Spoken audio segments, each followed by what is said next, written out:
कसे आहात आपण? मजेत ना? आपल्याला मी एक गोष्ट सांगू इच्छितो. जोपर्यंत बाकी आपले सगळे मंडळी इथे जॉईन होतात, आपल्याबरोबर जोडून जात आहेत, तोपर्यंत मी तुम्हाला एक छोटीशी गोष्ट सांगेन. माझाच अनुभव आहे. मोठे भाऊ जे आपल्या कंपनीचे जे आदरणीय संस्थापक अध्यक्ष आहेत त्यांच्याबरोबरचा. मित्रांनो, ही गोष्ट साधारणपणे 7-8 वर्षापूर्वीची आहे. ज्या वेळेला मी 8-10 वर्ष कदाचित झाले असतील, 15 वर्ष झाले असतील, कंपनीमध्ये मी नवीन जॉईन झालेलो होतो आणि मला मोठ्या भावांबरोबर काम करण्याची संधी मिळाली होती. त्यांच्याबरोबर बसून मला एक कहाणी जलसंधारणाची म्हणून आपण जे पाणलोटाचं जे काम केलं त्याच्या संदर्भातलं काम आम्ही करत होतो. एक दिवस मी आलो नेहमीप्रमाणे, त्यांच्या ऑफिसमध्येच काम चालू होतं. बघितलं तर मोठे भाऊ भवरलाल जैन हे बाजूच्या लायब्ररीमध्ये बसून काम करत होते. त्यांनी सगळे पुस्तकं खाली काढलेले होते. अस्ताव्यस्त सगळं पुस्तकं बसून त्याच्यावरती लेबलिंग, नंबरिंग सगळं काम करत बसलेले होते. लायब्ररीयन त्यांच्याबरोबर होते. मला थोडंसं आश्चर्य वाटलं की एवढ्या मोठ्या कंपनीचे चेअरमन आणि लायब्ररीमध्ये बसून काम करतायत. मी आतमध्ये आल्यानंतर त्यांनी मला सांगितलं, जोशी म्हणायचे, मला जोशा म्हणायचे तसं ते. मला म्हणाले, जोशा ये, तू मला मदत करू लाग. ठीक आहे म्हटलं भाऊ.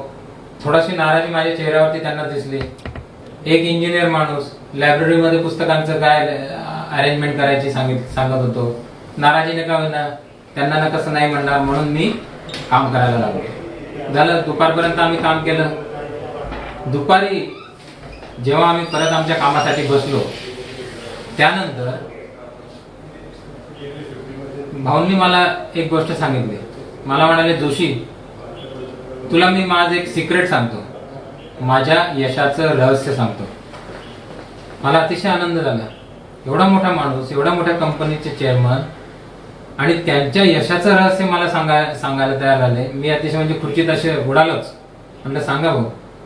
मला म्हणाले, जोशी तुझ्या चेहऱ्यावरची नाराजी मी वाचत होतो जेव्हा लायब्ररीमध्ये आपण पुस्तकाचं काम करत होतो तेव्हा. आणि तुला मी सांगतो माझ्या यशाचं रहस्य काय आहे. माझ्या यशाचं रहस्य आहे चांगली पुस्तकं आणि चांगली माणसं मी कधीच सोडत नाही. मित्रांनो, ही फार मोठी गोष्ट होती माझ्यासाठी.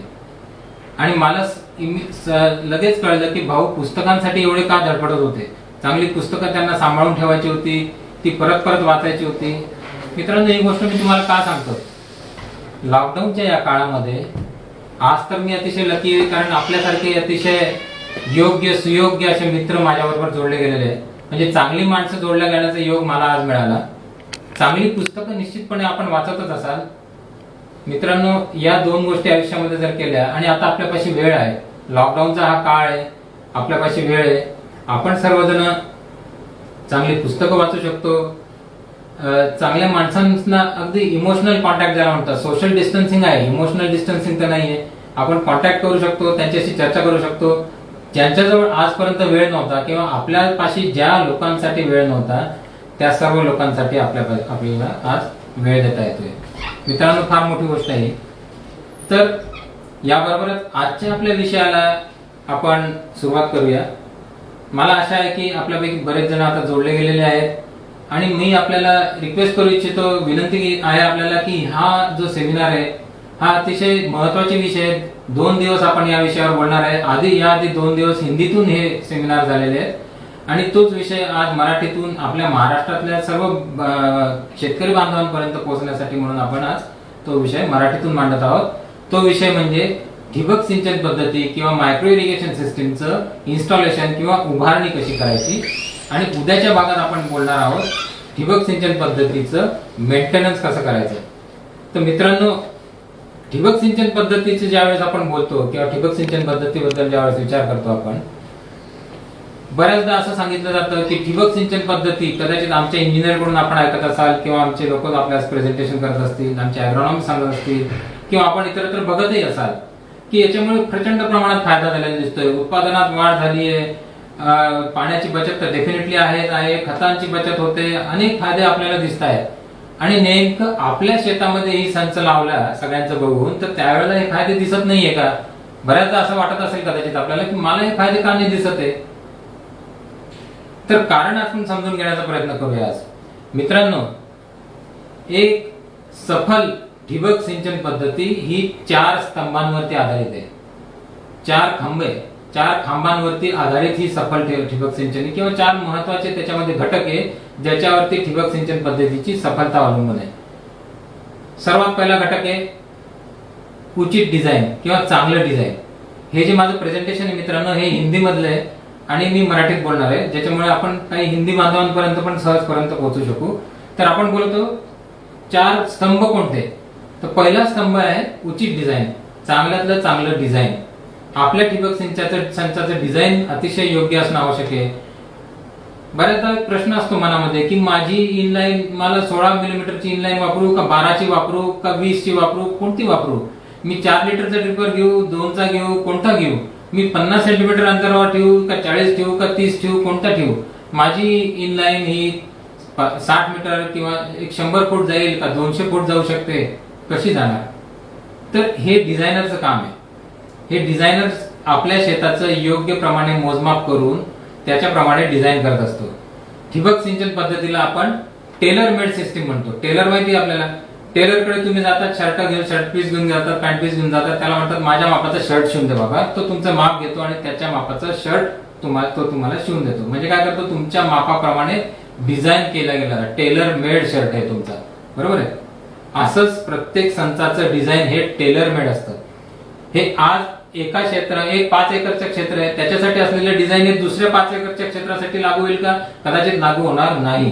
त्याच्यामुळे तो टेलर मेड आहे. त्याच्यासाठी ते योग्य डिझाईन करणं आवश्यक आहे, कारण योग्य रीतीने पाणी सगळीकडे पडायचं असेल तर डिझाईन योग्य असणं आवश्यक आहे.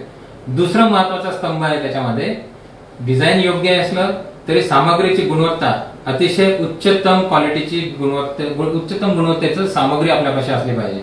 ठिबक सिंचनासाठी लागणारं जे मटेरियल आहे हे चांगल्यातल्या चांगल्या क्वालिटीचं असलं पाहिजे. आणि याबाबत खात्री बाळगा, कारण आपण जैन इरिगेशनचे ग्राहक आहात आणि जैन इरिगेशनशी संबंधित आहात, म्हणजे आपल्याला डोळे झाकून चांगल्या गुणवत्तेचंच मटेरियल आपल्याला मिळणार आहे. तिसरा महत्वाचा घटक आहे चांगल्या रीतीने त्याची स्थापना किंवा उभारणी करणं. डिझाईन फार सुंदर केलेलं आहे, योग्य केलेलं आहे, हायड्रॉलिकली आपण ज्याला म्हणतो अतिशय प्रॉपर कॅल्क्युलेशन्स केलेले आहे, गुणवत्तेचं मटेरियल आहे, पण उभारलंच चांगलं नाहीये, व्यवस्थित नाहीये. ठिकठिकाणी लिकेजेस होत आहेत, पाणी कुठेतरी गळतंय, तो पाईप सारखा चोक होतोय किंवा काहीतरी अनेक प्रॉब्लेम्स येत आहेत त्याच्यामध्ये. याचा अर्थ डिझाईन मध्ये काहीतरी प्रॉब्लेम असू शकतो. तर डिझाईन योग्य रीतीने असणं अतिशय आवश्यक आहे. उभारणी योग्य रीतीने असणं अतिशय आवश्यक आहे. आणि चौथा महत्वाचा स्तंभ आहे अतिशय योग्य रीतीने आपल्या संचाची करत असलेली देखभाल. आपण ही देखभाल योग्य रीतीने करणं आवश्यक आहे. तर मित्रांनो,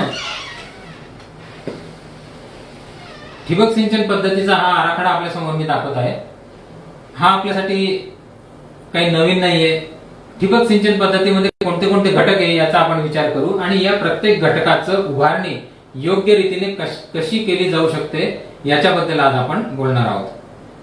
मित्रांनो, सर्वात पहिले येतो पंप. पंपाद्वारे पाणी पुढे जातं फिल्टर स्टेशन मध्ये. फिल्टर मध्ये हे पाणी गाळलं जातं, कारण पाण्याची क्वालिटी आपल्या हातात नाहीये, पाणी वेगवेगळ्या क्वालिटीचं येतं.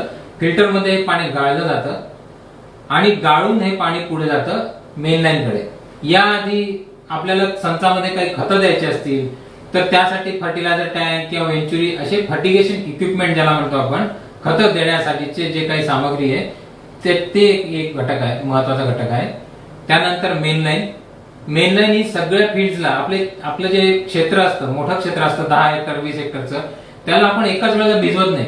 आपण त्याचे छोटे छोटे तुकडे करतो आणि एक प्लॉट आपण भिजवतो. कारण काय असतं की एका छोट्या तुकड्याला भिजवायला लागणारं पाणी कमी लागतं, त्याच्यामुळे लागणारा पाण्याचा प्रवाह कमी लागतो, त्याला लागणारं प्रेशर कदाचित तिथे मेंटेन असतं, त्याच्यामुळे त्याला लागणाऱ्या पंपाची कपॅसिटी आपल्याला कमी लागते. सगळे क्षेत्र एकदाच भिजवायचं म्हटल्यानंतर मोठ्या कपॅसिटीचा पंप लागेल. तेच जर छोटंसं क्षेत्र एका वेळेला भिजवून मी हळूहळू एक टप्प्याने भिजवत जातो तर मला छोटा पंप लागू शकतो. म्हणून आपलं मेन लाईन ही जे छोटे छोटे प्लॉट्स आपण करतो त्याला जोडणारी जी लाईन आहे, पाईपलाईन आहे, तिला मेन लाईन म्हणतात. ती मेन लाईन ही पीव्हीसी किंवा एचडीपी ची असते. सहसा पीव्हीसी चीच असते भारतभरात सगळीकडे. फक्त जे थंड प्रदेश आहेत म्हणजे हिमाचल प्रदेश असेल, जम्मू काश्मीर असेल, जिथे पाण्याचा बर्फ पाईपलाईन मध्ये जमू शकतो, अशा ठिकाणी फ्लेक्झिबल मटेरियल जे आहे जास्ती स्ट्रेंथ असलेलं ते म्हणजे एचडीपी मटेरियल, ती मेन लाईन म्हणून वापरली जाते. त्यानंतर येते सबमेन. सबमेन म्हणजे मेन लाईन मधून प्रत्येक जे प्लॉट आहेत आपले त्या प्लॉटला जोडणारी लाईन, पाईपलाईन.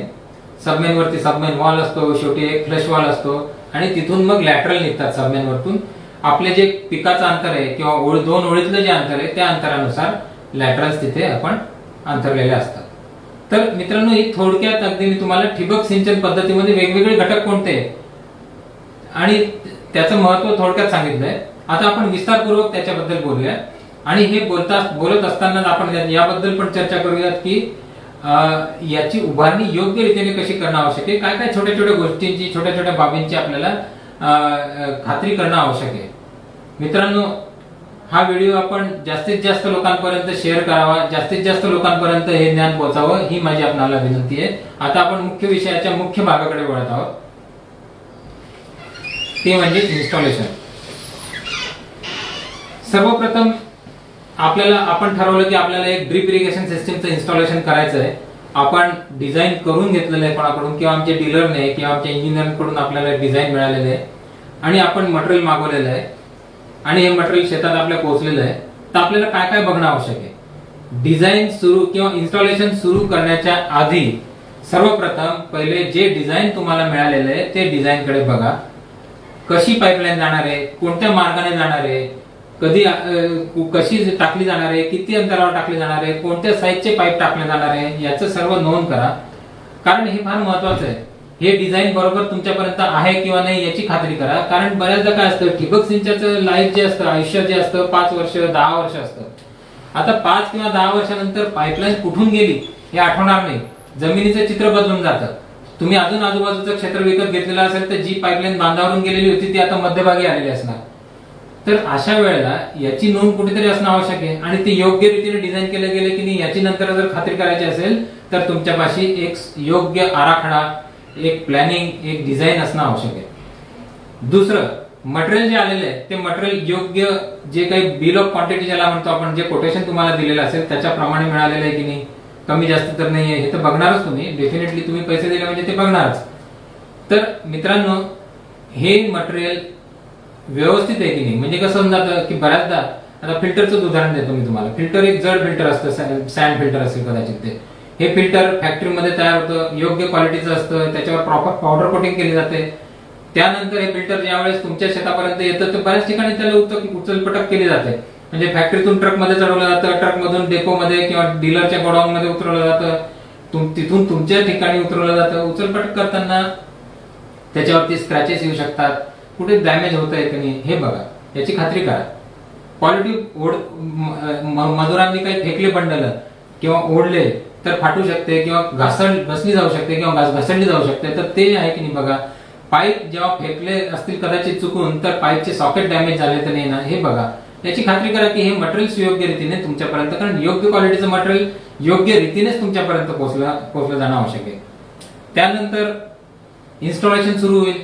इन्स्टॉलेशन साठी जे ट्रेंचेस केले जाते ते ट्रेंचेस सरळ लाईनीत आहेत की नाही हे बघा. गड्डे, तिरपे, तारपे, वाकडे तिकडे असे नका होते, कारण पाईपलाईन वाकडी तिकडे जाईल. पीव्हीसी पाईप तसा फ्लेक्झिबल असतो, तो वाकडा तिकडे जाऊ शकतो, पण ते योग्य नाही. तरी सुद्धा ते काय योग्य नाही हे आपण पुढे बघणारच आहोत. त्यानंतर एक महत्वाची एक हिंट किंवा टीप मी तुम्हाला देऊ इच्छितो. मित्रांनो, ड्रीप इरिगेशन सिस्टीम किंवा हे जे ठिबक सिंचन पद्धती आहे आपली, हिला इंग्रजीमध्ये प्रेशराइज्ड इरिगेशन सिस्टम म्हणतात. प्रेशराइज म्हणजे काय, दाबावरती चालणारे. तुम्ही एका बाजूने तुम्ही पंप लावला म्हणजे दाब निर्माण केला. पंपातून पाण्याला दाबलं तर पाण्याला जी रस्ता दिसतोय तिकडे ते धावत सुटतं दाबल्यानंतर. तर रस्ता कुठे दिसतोय तर त्याला मेन लाईनचा रस्ता दिसतोय, त्याला सबमेनचा रस्ता दिसतोय, सबमेन मधून लॅटरल इनलाईनचा रस्ता दिसतोय. त्याला शेवटच्या टोकापर्यंत पाणी तुम्हाला पोहोचवायचं असतं. कारण आपण ठिबक सिंचनाचं महत्व सांगताना तुम्हाला सांगितलेलं असतं की सगळीकडे योग्य प्रमाणात पाणी, सारख्या प्रमाणात पाणी मिळणार. तर हे पाणी मिळणार कसं सारख्या प्रमाणात, तर सगळीकडे योग्य प्रमाणात प्रेशर पोहोचणं आवश्यक आहे. तर शेवटच्या लॅटरल वरती, शेवटच्या ड्रिपर पर्यंत देखील त्याची जे गणित केलेलं किंवा डिझाईन प्रेशर आहे ते मिळणं आवश्यक आहे. आणि हे प्रेशर जर योग्य असेल तरच तुम्हाला योग्य प्रवाह दर मिळणार आहे. ड्रिपर मधून येणारं जे पाणी आहे, समजा तुम्ही एक non PC non pressure compensating dripper घेतलेला आहे आणि त्याला जर 1 किलोग्राम पर सेंटीमीटर स्क्वेअर प्रेशर दिलेलं आहे, तरच तुम्हाला 4 लिटरचा जर तो ड्रिपर असेल तर 4 लिटर ताशी पाणी मिळणार आहे. जर हे प्रेशर तुमचं 1 च्या ऐवजी अर्धा होऊन गेलं, अर्धा केजीचं प्रेशर आहे, तर ते 4 लिटरच्या ऐवजी कदाचित 3 लिटर पाणी देणार. आणि कदाचित ते प्रेशर जास्ती असेल, 4 च्या ऐवजी 5 होऊन गेलं, तर कदाचित 4 च्या ऐवजी तो ड्रिपर तुम्हाला 5 लिटर पण पाणी देऊ शकतो. तर पाणी कमी जास्त होईल. तुम्ही म्हणाल कदाचित पाणी कमी जास्त झाल्याने काय फरक पडतो, तर फरक निश्चितपणे पडतो. कारण तुमचं डिझाईन करताना आमच्या इंजिनियरने ज्या प्रवाह दराचा ड्रिपर निश्चित केलेला आहे, समजा 4 लिटरचा ड्रिपर त्याने कन्सिडर केलेला आहे, तर याचा अर्थ तुमच्या पाण्याची गरज, पिकाच्या पाण्याची गरज लक्षात धरून त्याने किती वेळ चालवायचा संच, याचं गणित त्या 4 लिटरच्या ड्रिपरच्या हिशोबाने केलेलं आहे. आणि तो ड्रिपर जर 3 लिटर द्यायला लागला तर पाणी कमी पडणार. तुम्ही कदाचित 2 तास दिलेला असेल तर 2 तासच चालवाल, पण पाणी कमी मिळेल. मग याचा अर्थ काय, तर आपल्याला प्रेशर बरोबर आहे की नाही सिस्टीम मधलं हे समजणं महत्वाचं आहे. तर मित्रांनो, संचामध्ये ठिकठिकाणी प्रेशर चेक करता येण्याचे पॉइंट्स आपण तयार करणं आवश्यक आहे.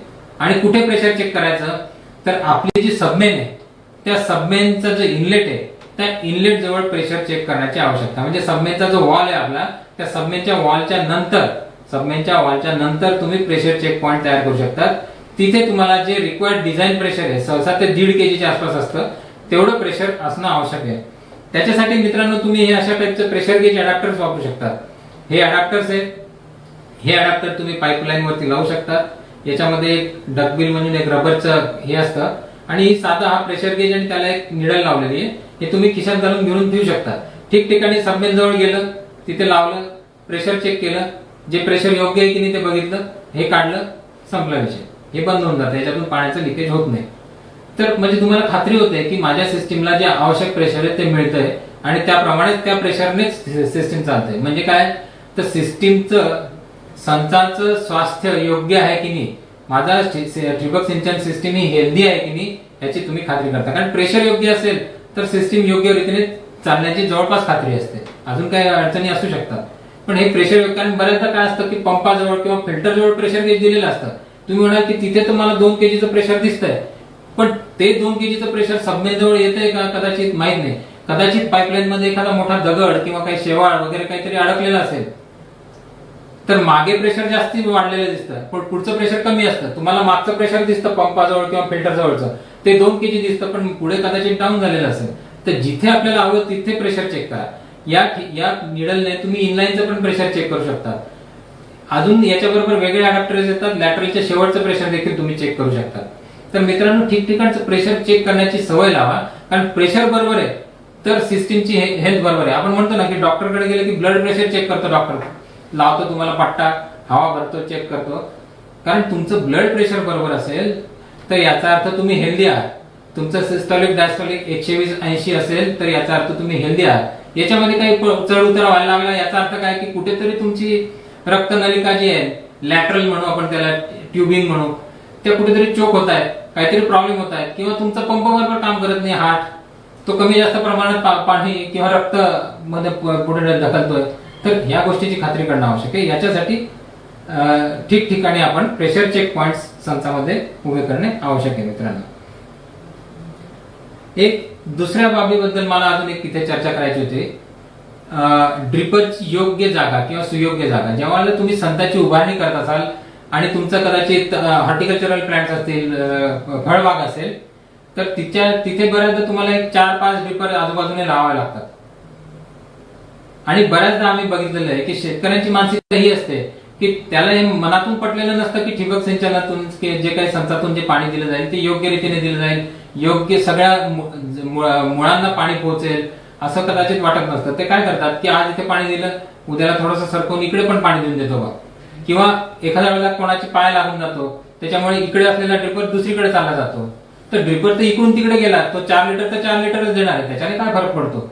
पण मित्रांनो, एक लक्षात घ्या, ठिबक सिंचन पद्धती काम कशी करते हे जाणून घ्या.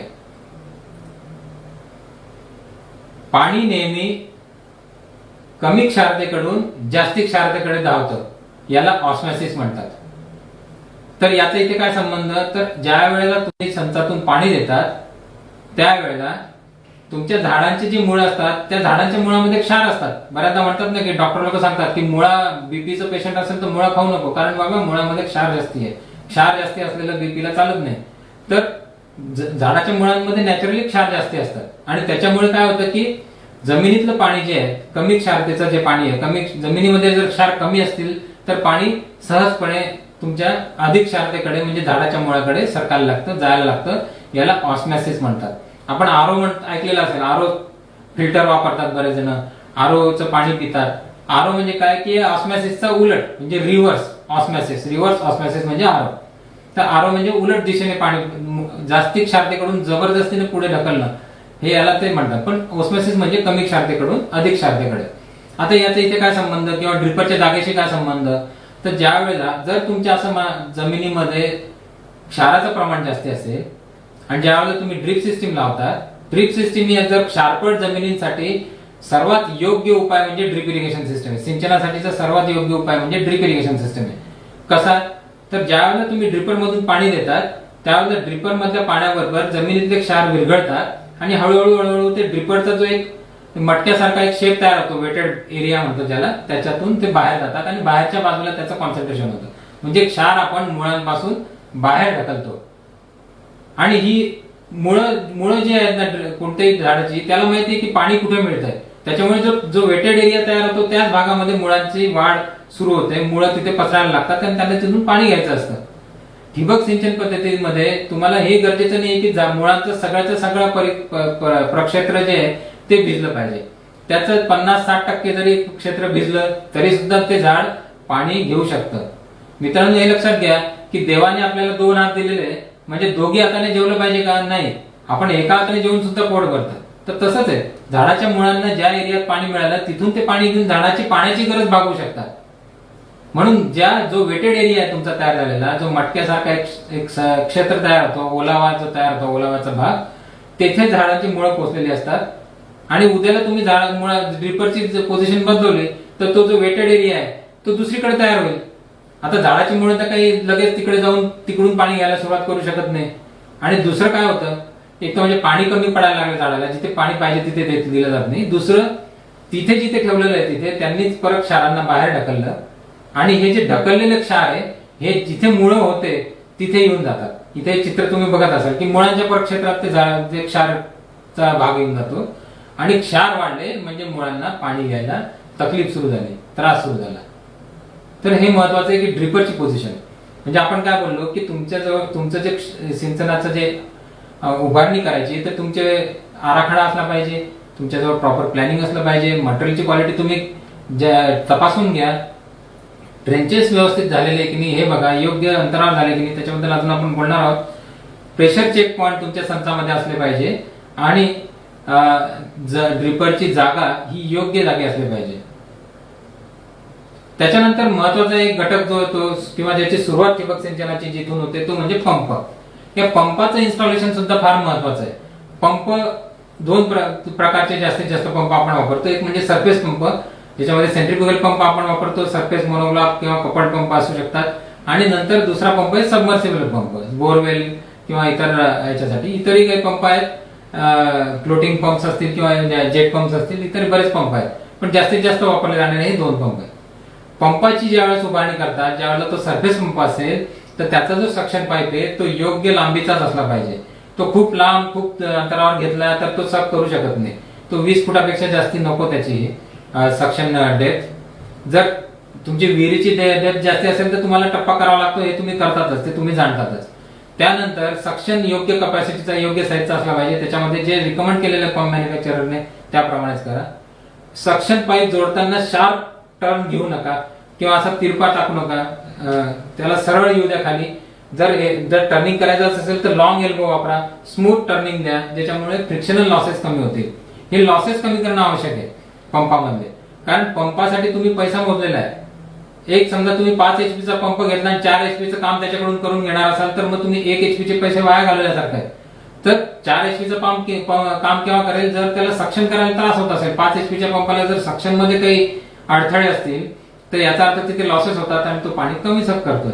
तर सक्शन स्मूथ असणं आवश्यक आहे, सरळ सोट असणं आवश्यक आहे. फुटवॉल हा जमिनीपासून विहिरीच्या तळापासून वरती असणं आवश्यक आहे, जेणेकरून तो माती किंवा गाळ वरती होणार नाही. तो फुटवॉल चांगल्या क्वालिटीचा आणि एनआरबी तुम्ही जो चेक वॉल वापरतात तो चांगल्या क्वालिटीचा असला पाहिजे आणि जरूर वापरला पाहिजे. त्याच्यामध्ये कोणत्याही प्रकारे ज्यावेळेला तुम्ही त्याचं ऑपरेशन करतात त्याच्यामध्ये काही शेण वगैरे असं टाकू नका. तो चांगल्या क्वालिटीचा प्रॉपर फ्लॅंज वगैरे ज्याच्या आहेत अशा रीतीचाच घ्या. जर फुटबॉल मधून बऱ्याचदा काय असतं की काळी कचरा विहिरीमध्ये किंवा तुमच्या डॅम रिझर्वायर मध्ये फार्म पॉइंट मध्ये असतो. हा काळी कचरा सक्शन करताना सक्शन फुटबॉल जवळ येतो आणि फुटबॉलला चिटकतो तो आजूबाजूने आणि त्याच्यामुळे फुटबॉल मधून येणारं पाणी कमी व्हायला लागतं किंवा चोक होतो फुटबॉल. मग तुम्हाला तो सक्शन काढावा लागतो, हलवावा लागतो फुटबॉल आणि परत लावावा लागतो. ही झंझट जर टाळायची असेल, हा प्रॉब्लेम जर असेल, तर तुम्ही एक रोटोक्लीन म्हणून जो फिल्टर आहे आमचा तो वापरू शकता, ज्याच्यामध्ये जाळी आहे, आतमध्ये फुटबॉल आहे किंवा बाहेरून फुटबॉल तुम्ही लावू शकता त्याला आणि त्याच्यामध्ये स्प्रिंकलरचे जसे नोझल असतात तसे नोझल असतात आणि ते फिरत असतात आतमध्ये. त्याच्यामुळे ते जे काही ट्रॅश ज्याला काळी कचरा जी जाळीकडे यायला लागतो आणि जाळीवरती चिटकायला लागतो त्याला तो स्प्रिंकलरचा नोझल आतमधून पाणी फेकतो आणि त्याला दूर ढकलतो. त्याच्यामुळे तुमचं फुटबॉल चोक होण्याची शक्यताच राहत नाही. अशा रीतीचं तुम्ही रोटोक्लीन फिल्टर वापरू शकतात. पंपाचं इन्स्टॉलेशन नेहमी स्थिर स्टेबल प्लॅटफॉर्म वरती करणं आवश्यक आहे. त्याला कुठे दगडांच्या आधाराने उभं केलेलं आहे, तिरपा तारपा असं नको. स्टेबल असणं आवश्यक आहे. त्याला माउंटिंग मध्ये जे ब्लॉक जे अँकर बोल्ट्स किंवा अशा रीतीने असणं आवश्यक आहे. व्हायब्रेशन थांबवणं आवश्यक आहे, कारण पंपाच्या सुरुवातीला जर व्हायब्रेशन असले तर हे व्हायब्रेशन पुढे पाईपलाईन मधून पुढे जातात आणि मग पुढे पाईपलाईनला डॅमेज करू शकतात. तर व्हायब्रेशन नको व्हायला याची काळजी घेणं आवश्यक आहे. आणि पंप हा इलेक्ट्रिकल पार्ट आहे, तर ज्या वेळेला इलेक्ट्रिसिटीशी बरोबर आपण खेळत असाल तर सावधानपूर्वकच त्याची हाताळणी केली गेली पाहिजे, कारण ते डेंजरस आहे. शॉक लागण्याची शक्यता असते. परत पाणी तिथे आजूबाजूला असतं, पाण्यातून विद्युत वहन होऊ शकतं, शॉक लागू शकतो.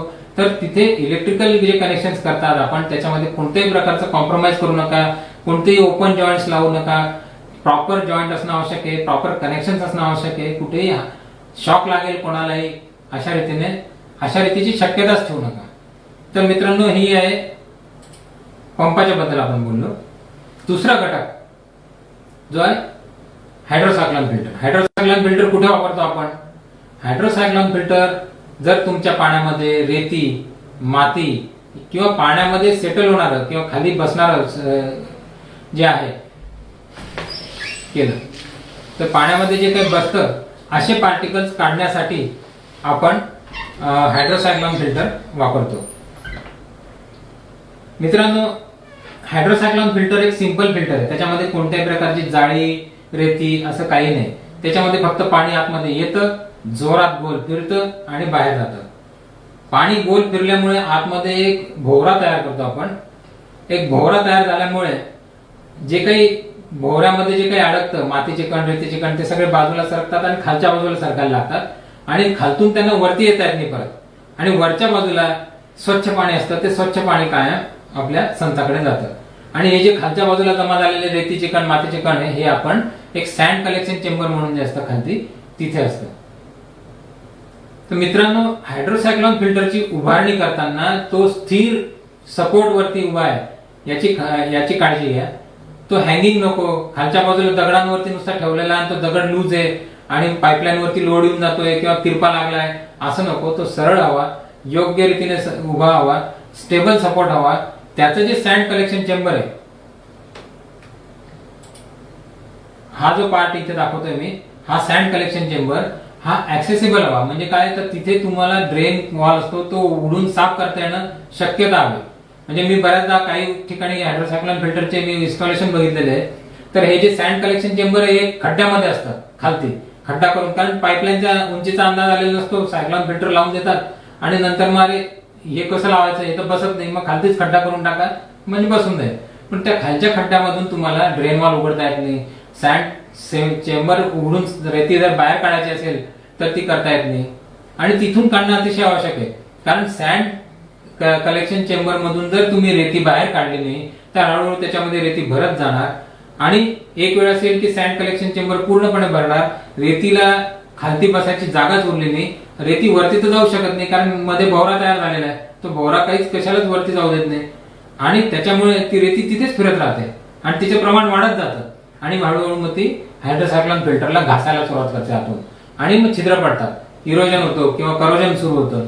तर या गोष्टी टाळण्यासाठी हायड्रोसायक्लोन फिल्टर आपल्याला योग्य रीतीने सरळ उभं करणं आवश्यक आहे. दुसरं, मगाशी मी बोललो की तुम्ही जर मटेरियल ज्या वेळेला तुम्हाला मिळतं त्यावेळेला ते मटेरियल वरती काही म्हणजे स्क्रॅचेस वगैरे नाही आहे याची तुम्ही खात्री बाळगा, याची तुम्ही चेकिंग करून घ्या. आणि असं का करायचं, तुम्हाला मी एक उदाहरण देतो. पावसाळ्यामध्ये तुम्ही सायकल चालवतात, मोटरसायकल चालवतात, पावसाळ्यामध्ये चिखलातून त्या गाड्या जातात, सायकल जाते, तिचं जे रिम असते, तिची जी चाक असतं त्याची जी रिम असते त्याच्यावरती चिखल येऊन जातो आणि तुम्ही विचार करता की आता पावसाळ्यामध्ये कुठे साफ करायची गाडीला, पावसाळा संपल्यानंतर व्यवस्थित गाडीला साफ करू. पावसाळा संपल्यानंतर गाडीला ज्यावेळेला तुम्ही साफ करतात, धुतात, वॉशिंग करतात त्यावेळेला तुम्हाला त्याच्यावरती बारीक बारीक लाल लाल रंगाचे स्पॉट्स दिसत असते. या स्पॉट्सला म्हणजे काय झालं, तिथे गंजणं सुरू झालं, याला पिटिंग करोजन म्हणतात. म्हणजे काय झालं तर छिद्र पडतात बारीक बारीक तिथे, आणि ते जर तिथे थांबवले नाही तर हळूहळू आतमध्ये वाढत जाणार आणि पूर्णपणे छिद्र पडणार. तर हीच परिस्थिती तुमच्या कोणत्याही मेटल पार्ट बरोबर होऊ शकते, ज्याला आपण म्हणजे ऑक्सिडेशन होतं त्यामुळे होणारे हे जे करोजन आहे, ऑक्सिजन बरोबर संयोग झाला मेटलचा की तिथे गंजण्याची प्रक्रिया सुरू होते. तर कुठेतरी बारीक स्क्रॅच पडला, आम्हाला माल उतरवताना थोडंसं ट्रकच्या बाजूला कुठेतरी धक्का लागून गेला आणि बारीकसा कुठेतरी स्क्रॅच पडलाय, आता कोण एवढं लक्ष देतंय, लावला फिल्टर व्यवस्थित चालू आहे, पण तो जो स्क्रॅच आहे तिथून हळूहळू बारीक करोजन सुरू होतं, गंजण्याची प्रक्रिया सुरू होते आणि तुमचं फिल्टर तिथून गंजू शकतं. तर मित्रांनो काही नाही, सिंपल आहे. अशा रीतीचे जर स्क्रॅचेस असतील तर तिथे त्या रंगाचा मिळाला, जर समजा जसे आमचे निळ्या रंगाचे फिल्टर असते, निळ्या रंगाचा ऑइल पेंट मिळाला तर निळ्या रंगाचा ऑइल पेंट, नाही तर जो असेल तो, किंवा नाहीच काही मिळालं तर आपल्या खेड्यापाड्यांमध्ये ट्रान्सफॉर्मरचं ऑइल मिळून जातं, तर ऑइलचं एक लेअर देऊन द्या, कोणताही एक लेअर अशा रीतीचा द्या की ज्याच्यामुळे वातावरणाशी त्याचा संबंध येणार नाही आणि ऑक्सिजनशी संबंध नाही आला त्याचा तर त्याची गंजण्याची प्रक्रिया सुरू होणार नाही. तर कुठेही स्क्रॅचेस असले तर ते तुम्ही बंद करा, हायड्रोसायक्लोन फिल्टर असेल किंवा कोणतेही फिल्टर असेल त्याच्यासाठी. आता हे स्क्रॅचेस आणि त्याच्यामुळे गंजणं आणि आतमध्ये ते रेती फिरत राहणं, त्याच्यामुळे इरोजन होणं, या सगळे त्रास टाळण्यासाठी आम्ही एक नवीन फिल्टर आता इंट्रोड्यूस केलेला आहे. त्याचं नाव आहे जैन घुमर. अतिशय सुंदर नाव आहे, घुमर, घुमणारं घुमर. तर मित्रांनो हे घुमर पॅटेंटेड टेक्नॉलॉजीने आम्ही बनवलेलं आहे. हे पूर्णपणे प्लास्टिकचं आहे आणि इंजिनिअरिंग प्लास्टिकचं आहे. टफ प्लास्टिक असल्यामुळे त्याच्यामध्ये इरोजन होणार नाही, त्याच्यामध्ये करोजन होणार नाही, प्लास्टिक कधी गंजत नाही, हलकं येते वजनाला, एकदम अगदी खालचा स्टेबल सपोर्ट जरी तुमचा कमजोर झाला तरी ते लोड पाईपलाईन वरती येणार नाही, पण तरी सुद्धा स्टेबल सपोर्ट याला पण आवश्यक आहे, यालाही प्रॉपर इन्स्टॉलेशन करणं आवश्यक आहे जेणेकरून काही त्रास होणार नाही. पण हे जे फिल्टर आहे हे पॅटेंटेड डिझाईन असल्यामुळे जवळपास 95% तुमच्या पाण्यातली माती रेती हे बाहेर काढून टाकू शकतं आणि हे फार महत्वाचं आहे. हायड्रोसायक्लोन फिल्टरच सर्वात महत्वाचं आहे मी तर म्हणतो फिल्टर तुमच्या ठिबक सिंचन पद्धतीतलं. आणि का असं म्हणतोय मी, कारण हे एक प्रायमरी फिल्टर आहे. तुमच्या पाण्यामध्ये येणारी जी बारीक क्ले किंवा सिल्ट म्हणजे जे अगदी छोटे पार्टिकल्स आहे रेतीचे मातीचे हे बाहेर काढण्याची कपॅसिटी हायड्रोसायक्लोन फिल्टर मध्ये असते. आणि एक लक्षात घ्या, आपण बऱ्याचदा म्हणतो की ठिबक सिंचनामध्ये काय त्रास आहे तर चोकिंग होऊ शकतं, क्लॉगिंग होऊ शकतं, ब्लॉकेज होऊ शकतात. हे कशामुळे होतात तर बऱ्याच जणांना असं वाटतं की फक्त क्षारामुळे होतात. फक्त क्षारामुळे ब्लॉकेजेस होत नाही. क्षार हे एक कारण आहे, पण क्षाराबरोबर बारीक मातीचे जे कण असतात ते जर येऊन मिसळले तर जसं सिमेंट बरोबर थोडीशी मॉर्टर आपण रेती टाकली की एक सिमेंट मॉर्टर तयार होतं आणि ते जास्ती स्ट्रॉंग तयार होतं, तसे त्या क्षाराबरोबर मातीचे कण येऊन तिथे जास्ती स्ट्रॉंग, ज्याला सिमेंटेशन म्हणतो, असं सिमेंटेड होऊन जातं आणि मग ते चोक करतं आणि मातीवरती ऍसिडचा परिणाम लवकर होत नाही. म्हणून पाण्यामध्ये बारीक माती येऊ न देणं, अगदी ती ड्रिपर मधून सहजगत्या निघून जाऊ शकणारी माती जरी असली तरी ती येऊ न देणं महत्वाचं आहे. तर मित्रांनो त्या दृष्टीने हे जैन घुमर सारखं फिल्टर आपण वापराल तर आपले बरेचसे मेंटेनन्सचे जे प्रॉब्लेम आहे ना ते कमी व्हायला लागतील. एक प्रायमरी फिल्टर म्हणून हायड्रोसायक्लोन फिल्टर वापराच, कोणती माती मिती रेती सगळं पाण्यातून बाहेर निघू शकेल. हायड्रोसायक्लोन फिल्टर मधून पाण्यावरती तरंगणारे किंवा शेवाळ किंवा पाण्याचा कचरा ह्या गोष्टी हायड्रोसायक्लोन फिल्टर काढू शकत नाही. त्याच्यासाठी आपल्याला वापरावं लागतं सँड फिल्टर. म्हणजे पाण्यामध्ये शेवाळ येते, पाण्यामध्ये बारीक माती अगदी, तर ती काढण्यासाठी सुद्धा सँड फिल्टर वापरू शकतात. सँड फिल्टर मध्ये काय असतं आपलं, सँड फिल्टर मध्ये सँड भरतो आपण एका लेवल पर्यंत आणि ही सँड वेगळ्या प्रकारची असते, ही सिलिका प्रकारची सँड असते, ही अँग्युलर क्रस्ट सिलिका असं म्हणतो आपण. म्हणजे काय करतो आपण, त्याला क्रश करतो, रेतीचा दाणा घेऊन त्याला फोडतो. फोडल्यामुळे काय होतं, त्याचे असे अणुकुचीदार नुकीले असे दाणे तयार होतात, रेतीचे कण तयार होतात आणि ते एकमेकांमध्ये फसतात. आणि ते फसल्यानंतर त्याच्यातून ज्यावेळेस पाणी जातं, शेवाळ वगैरे जे काही पाण्याबरोबर आलेले असतात ते शेवाळ तिथेच अटकून जातात, पुढे जाऊ शकत नाही. किंवा बारीक मातीचे जे कण असतात, ज्याला क्ले पार्टिकल म्हणतो आपण, हे काढणं अतिशय अवघड असतं, कारण ते क्ले बऱ्याचदा सस्पेंडेड असतात पाण्यामध्ये, सस्पेन्शन मध्ये असतात, ते लवकर सेटल होत नाही. म्हणजे 3 तास जरी पाणी ठेवलं तरी ते वरतीच राहतात. तर हे म्हणजे जेव्हा पाणी गढूळ दिसतं ते क्ले पार्टिकलमुळे बऱ्याचदा दिसतं. तर हे क्ले पार्टिकल काढण्यासाठी सुद्धा सँड फिल्टर उपयोगाचं आहे, कारण ही जी रेती असते या रेतीबरोबर ते क्ले पार्टिकल चिटकतात, ज्याला एक इंग्लिशमध्ये त्याला आपण ऍडसॉर्प्शन म्हणतो. ऍडसॉर्प्शनचा अर्थ काय, की बारीक माती भरलेली आहे आणि त्याच्यामध्ये तुम्ही बोट खुपसलं आणि बोट बाहेर काढलं तर तुमच्या बोटाला चिटकून माती येते, ही ऍडसॉर्प्शनने आलेली, ऍडसॉर्ब होते. तर अशा रीतीने जे रेतीचे कण आहेत त्याच्यावरती पण ही माती निघू शकते. तर बारीक माती जर असेल तर ती काढण्यासाठी सुद्धा आपल्याला सँड फिल्टर वापरता येतं. तर हे सँड फिल्टर आहे. तर सँड फिल्टरचं इन्स्टॉलेशन करताना काय काळजी घ्यायला पाहिजे, परत तेच स्टेबल सपोर्ट, कॉन्क्रीटचा पूर्णपणे एक प्रॉपर ब्लॉक असणं आवश्यक आहे. जर तुम्ही सँड फिल्टर बरोबर फर्टिलायझर टँक वापरणार असाल तर तुम्हाला तिथे फर्टिलायझर टँकला ठेवण्यासाठी सुद्धा जागा हवी. तुम्हाला आजूबाजूने फिरण्यासाठी कमीत कमी 1.5 ते 2 फुटाची जागा हवी, ज्याच्यामुळे तुम्ही त्या ओट्यावरती फिरू शकाल, झाकण उघडू शकाल, काही मेंटेनन्सची कामं करू शकाल. तर एवढ्या साईजचा एक ओटा तिथे तयार करणं आवश्यक आहे. स्टेबल सिमेंट कॉन्क्रीटचा किंवा मेसनरीचा एक ओटा तयार करा, ज्याच्यावरती सँड फिल्टर, कारण वजनदार फिल्टर आहे, याच्यात स्वतःचं वजन मोठं आहे, त्यात परत रेतीचं वजन आहे, हे सगळं वजन पेलण्याची क्षमता असलेला ओटा तिथे प्रॉपर हवा. तर स्टेबल सपोर्ट हवा. त्यानंतर त्यामध्ये आपण रेती भरतो, तर रेती भरताना तिथे एक सँड लेवल आम्ही मार्क केलेली असते. सँड लेवल फिल्टर मध्ये इथे बघाल तुम्ही, ते सँड लेवल असते की इथपर्यंत तुम्ही रेती भरा, साधारणपणे निम्म्यापर्यंत असते, किंवा मार्किंग प्रॉपर आम्ही कॅल्क्युलेशन प्रमाणे केलेली असते. तर त्या लेवलच्या साधारणपणे 1 इंच वरती इतकी तुम्ही रेती सुरुवातीला पहिल्यांदा भरा, कारण नंतर पाण्यामुळे दबून ती बरोबर त्या लेवल पर्यंत ती रेती येते. त्यानंतर सिस्टीम मध्ये प्रेशर गेजेस हे बऱ्याचदा आपण सँड फिल्टर किंवा हायड्रोसायक्लोन फिल्टर किंवा स्क्रीन फिल्टर बरोबर देतो. तर प्रेशर गेजेस वरती एक पॉलिथिलिनचं कुठल्याही प्लास्टिक बॅगचं कव्हर टाका, कारण बऱ्याचदा काय होतं की प्रेशर गेज हे बऱ्याचदा दिले जातात, काही दिवस चालतात, महिना 2 महिने, त्याच्यानंतर ते कुठेतरी वरती जाऊन अटकलेले असतात, ते तिथेच अटकतात किंवा खराब होतात, गंजून जातात. तर मित्रांनो, हे असं का होतं, तर प्रेशर गेजचं तुम्ही वर्किंग लक्षात घ्या की त्याच्यामध्ये आतमध्ये एक त्याला बर्नॉनची ट्यूब म्हणतात, ती असते, ती खातीवरती होते, त्याच्यामुळे प्रेशर दिसतं आणि ती गिअरला जोडलेली असते.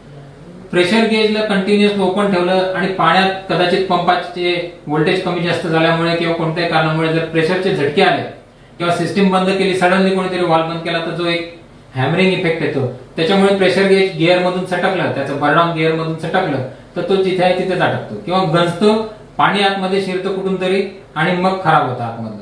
तर पाणी आतमध्ये शिरू नये म्हणून त्याच्यावरती एक सिंपल प्लास्टिकची पॉलिथिलिनची थैली गुंडाळून ठेवा, ज्यामुळे ते सेफ राहील. छोट्या छोट्या गोष्टी असतात या, पण या तुमच्या संचातल्या या महत्वाच्या भागांचं आयुष्य वाढवायला मदत करतात. हा एक छोटासा व्हिडिओ आहे सँड फिल्टरचं इन्स्टॉलेशन करताना. हा एक ओटा आहे, प्रॉपर कॉन्क्रीटचा केलेला ओटा. हे हॉरिझॉन्टल सँड फिल्टर, ज्याला आपण क्लीन मास्टर म्हणतो. स्मार्टली सँड फिल्टर वापरताना त्याच्या मॅनिफोल्डला सुद्धा प्रॉपर आधार द्या, कारण बऱ्याचदा काय असतं की मॅनिफोल्ड जवळ आधार नसतो आणि तो त्याचा जो स्ट्रेस आहे तो आतमधले असलेल्या वॉल्स वरती येतो किंवा वॉल जवळच्या जॉईंट्स वरती येतो आणि तिथून लिकेज व्हायला सुरुवात होते. आतमध्ये जे कॅन्डल्स आहे, इथे या कॅन्डल्स दाखवल्या होत्या मी,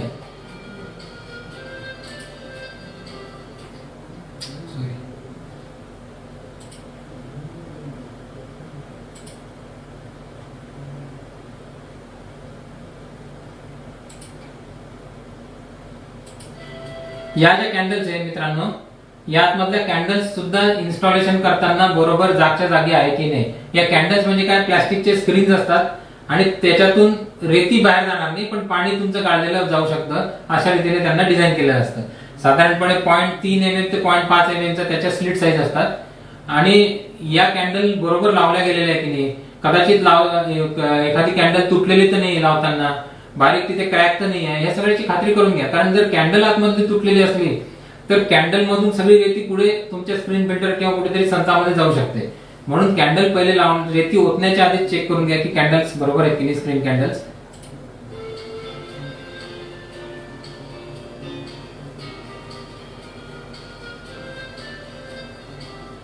सॅन्ड फिल्टरचं इन्स्टॉलेशन झाल्यानंतर कमिशनिंग करण्याच्या आधी एकदा बॅकवॉश करून घ्या, कारण रेतीमध्ये जी काही पावडर असते बऱ्याचदा किंवा आदळापट करून थोडेसे जे कण निघालेले असतात ते काढण्यासाठी आपण तशा रेतीचं बॅकवॉश करू शकतो. आता त्यानंतरचा महत्वाचा घटक आहे स्क्रीन फिल्टर. म्हणजे तुमच्या पाण्यामध्ये स्क्रीन किंवा डिश फिल्टर असं म्हणू आपण, तुमच्या पाण्यामध्ये जर बारीक शेवाळ येत असेल, म्हणजे खूप मोठ्या प्रमाणात शेवाळ नाही की ज्याच्यासाठी मला सँड फिल्टरची वापर करायचा आहे, छोट्या प्रमाणात क्ले पार्टिकल्स येत आहेत किंवा छोट्या प्रमाणात शेवाळ येत आहे, तर अशा वेळेला तुम्ही डिस्क फिल्टर वापरू शकतात. डिस्क फिल्टर मध्ये अशा रीतीचे डिस्क असतात आतमध्ये, ज्याला आपण एक नालीदार किंवा सरेशन्स म्हणतो अशा आतमध्ये, आणि याच्यामधून पाणी जाताना नेहमी असं वरती खालती नागमोडी वळणाने पुढे जातं, ज्याच्यामुळे शेवाळचं असं वळण घेत जाऊ शकत नाही, ते तिथे अटकून जातं. किंवा बारीक मातीचे जे कण असतात क्ले पार्टिकल, ते परत जसं मी तुम्हाला मगाशी ऍब्सॉर्प्शन सांगितलं तसं ते इथे चिटकून जातात. या नाली जे बारीक नाली असतात त्याच्यामध्ये चिटकून जातात. तर ते असं छोट्या प्रमाणात शेवाळ किंवा छोट्या प्रमाणामध्ये जर क्ले तुमच्या पाण्यामध्ये असेल किंवा माती असेल बारीक, तर तुम्ही डिस्क फिल्टर वापरू शकता. तुमच्या पाण्यामध्ये जर रेती येते, माती येते किंवा अगदी तुमचं पाणी काही जण म्हणतात की स्वच्छ आहे, मला कोणत्याच फिल्टरची आवश्यकता नाही, तरी सुद्धा कमीत कमी स्क्रीन फिल्टर तुमच्या सिस्टीम मध्ये वापरणं आवश्यक आहे. तर मित्रांनो, सँड फिल्टर, डिस्क फिल्टर असो किंवा स्क्रीन फिल्टर साधारणपणे डिझाईन सारखंच असतं, आतमधले फक्त एलिमेंट चेंज होतात. हे याचं इन्स्टॉलेशन करताना त्याचं इनलेट आणि आउटलेट बघून घ्या, कारण बरेचसे स्क्रीन फिल्टर हे काही स्क्रीन फिल्टर मध्ये पाणी बाहेरून मध्ये येतं, ज्याला आउट टू इन फ्लो म्हणतो आपण. काही स्क्रीन फिल्टर मध्ये पाणी आतून बाहेर जातं. तर जसा हा स्क्रीन फिल्टर आहे, हा छोटा स्क्रीन फिल्टर आहे,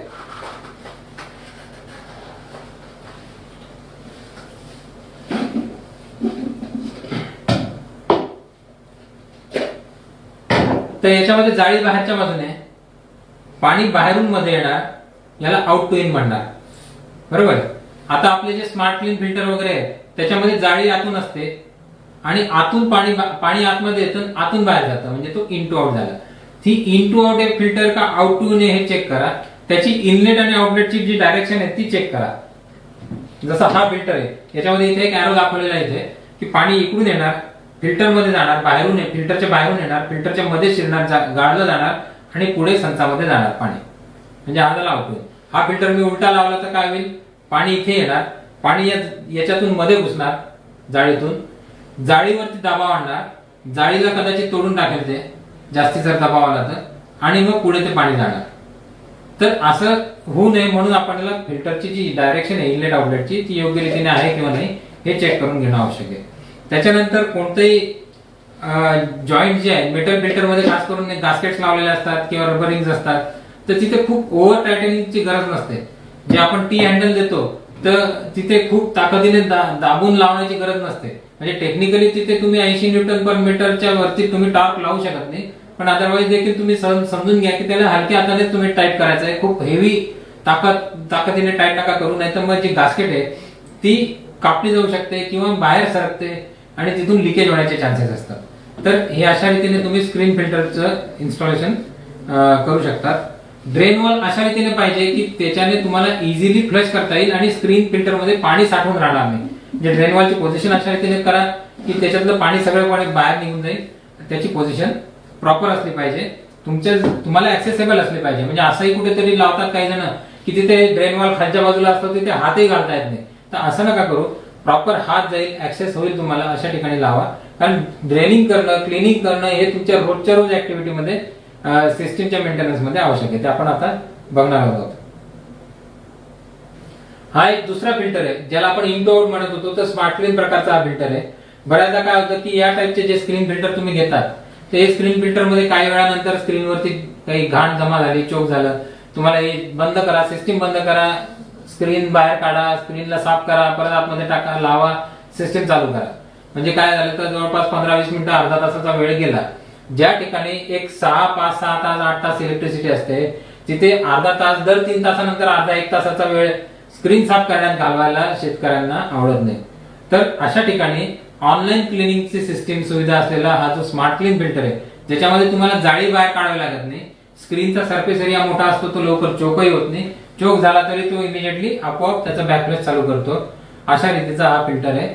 याच्यामध्ये सक्शन नोझल्स असतात आणि जसं जाळीवरती आतमधून ज्यावेळेला कचरा जमा होतो आणि ज्यावेळेला प्रेशर डिफरन्स वाढतो त्यावेळेला तो आपोआप चालू होतो आणि आतमध्ये फिरत फिरत आतमध्ये जे नोझल्स असतात सक्शन करणारे ते सगळं कचरा जो जाळीवरचा आहे तो ओढतात आणि बाहेर फ्लश करून टाकतात.